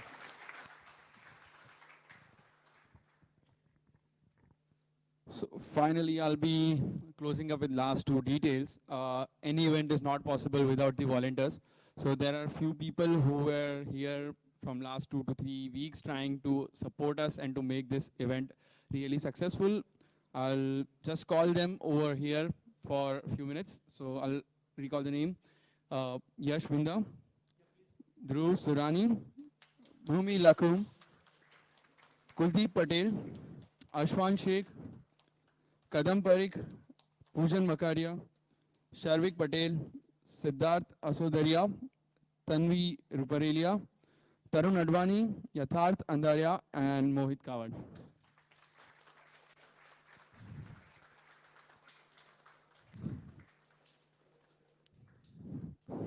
अभी कौन लेगा? थोड़ा और उससे distribute हो जाए please.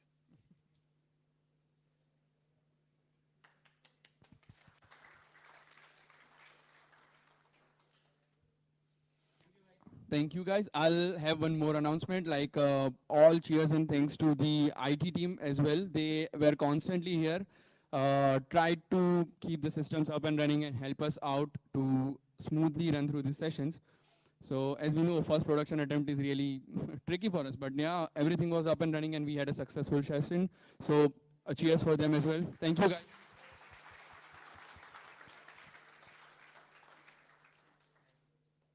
I think I'll go to one of the last slides. So thank you to our sponsor, Simform. So I'll request you guys, thank you for attending an event over here, and cheers for the Simform as well for once, like to hosting a session and giving us a platform to connect.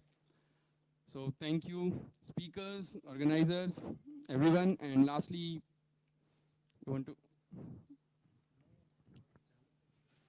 Good. I'm just waiting for something to show up here.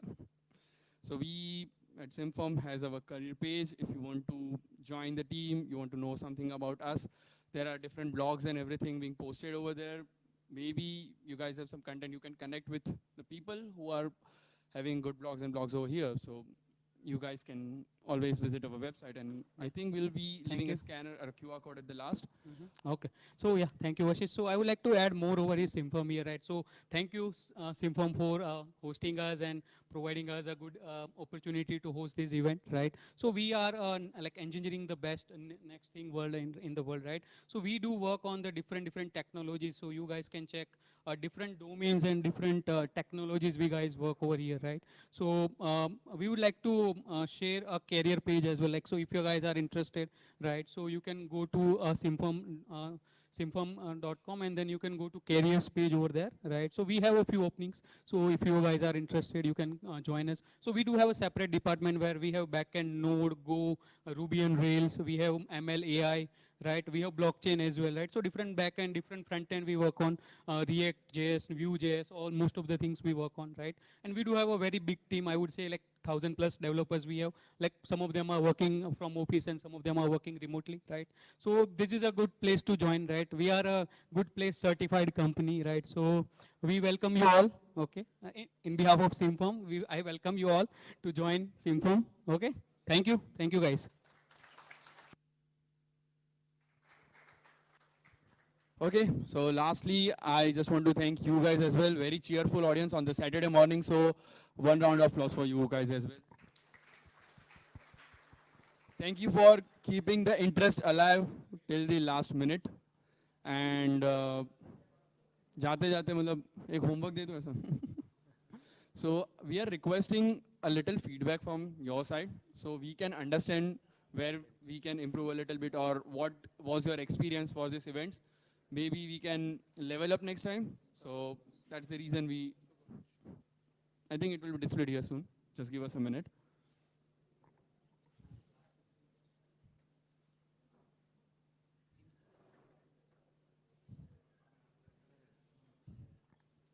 For the refreshments, I guess we'll be serving over here, so you guys can pick it up one by one. You guys can scan it and share your feedback over here. Although I think there are a few pics on the walls as well, so you can use that as well. And last, I want to thank you to the anchors who has helped us to conduct whole event. And again, really thank you to all of you to come here, and we can, I think, proceed for the last thing, refreshment and snacks. Thank you all. Thank you so much. Thank you guys. Have a nice weekend. Guys, we have QR code over there as well, right? So if you can't scan it, please scan it from there. And we want your feedback, please. Thank you.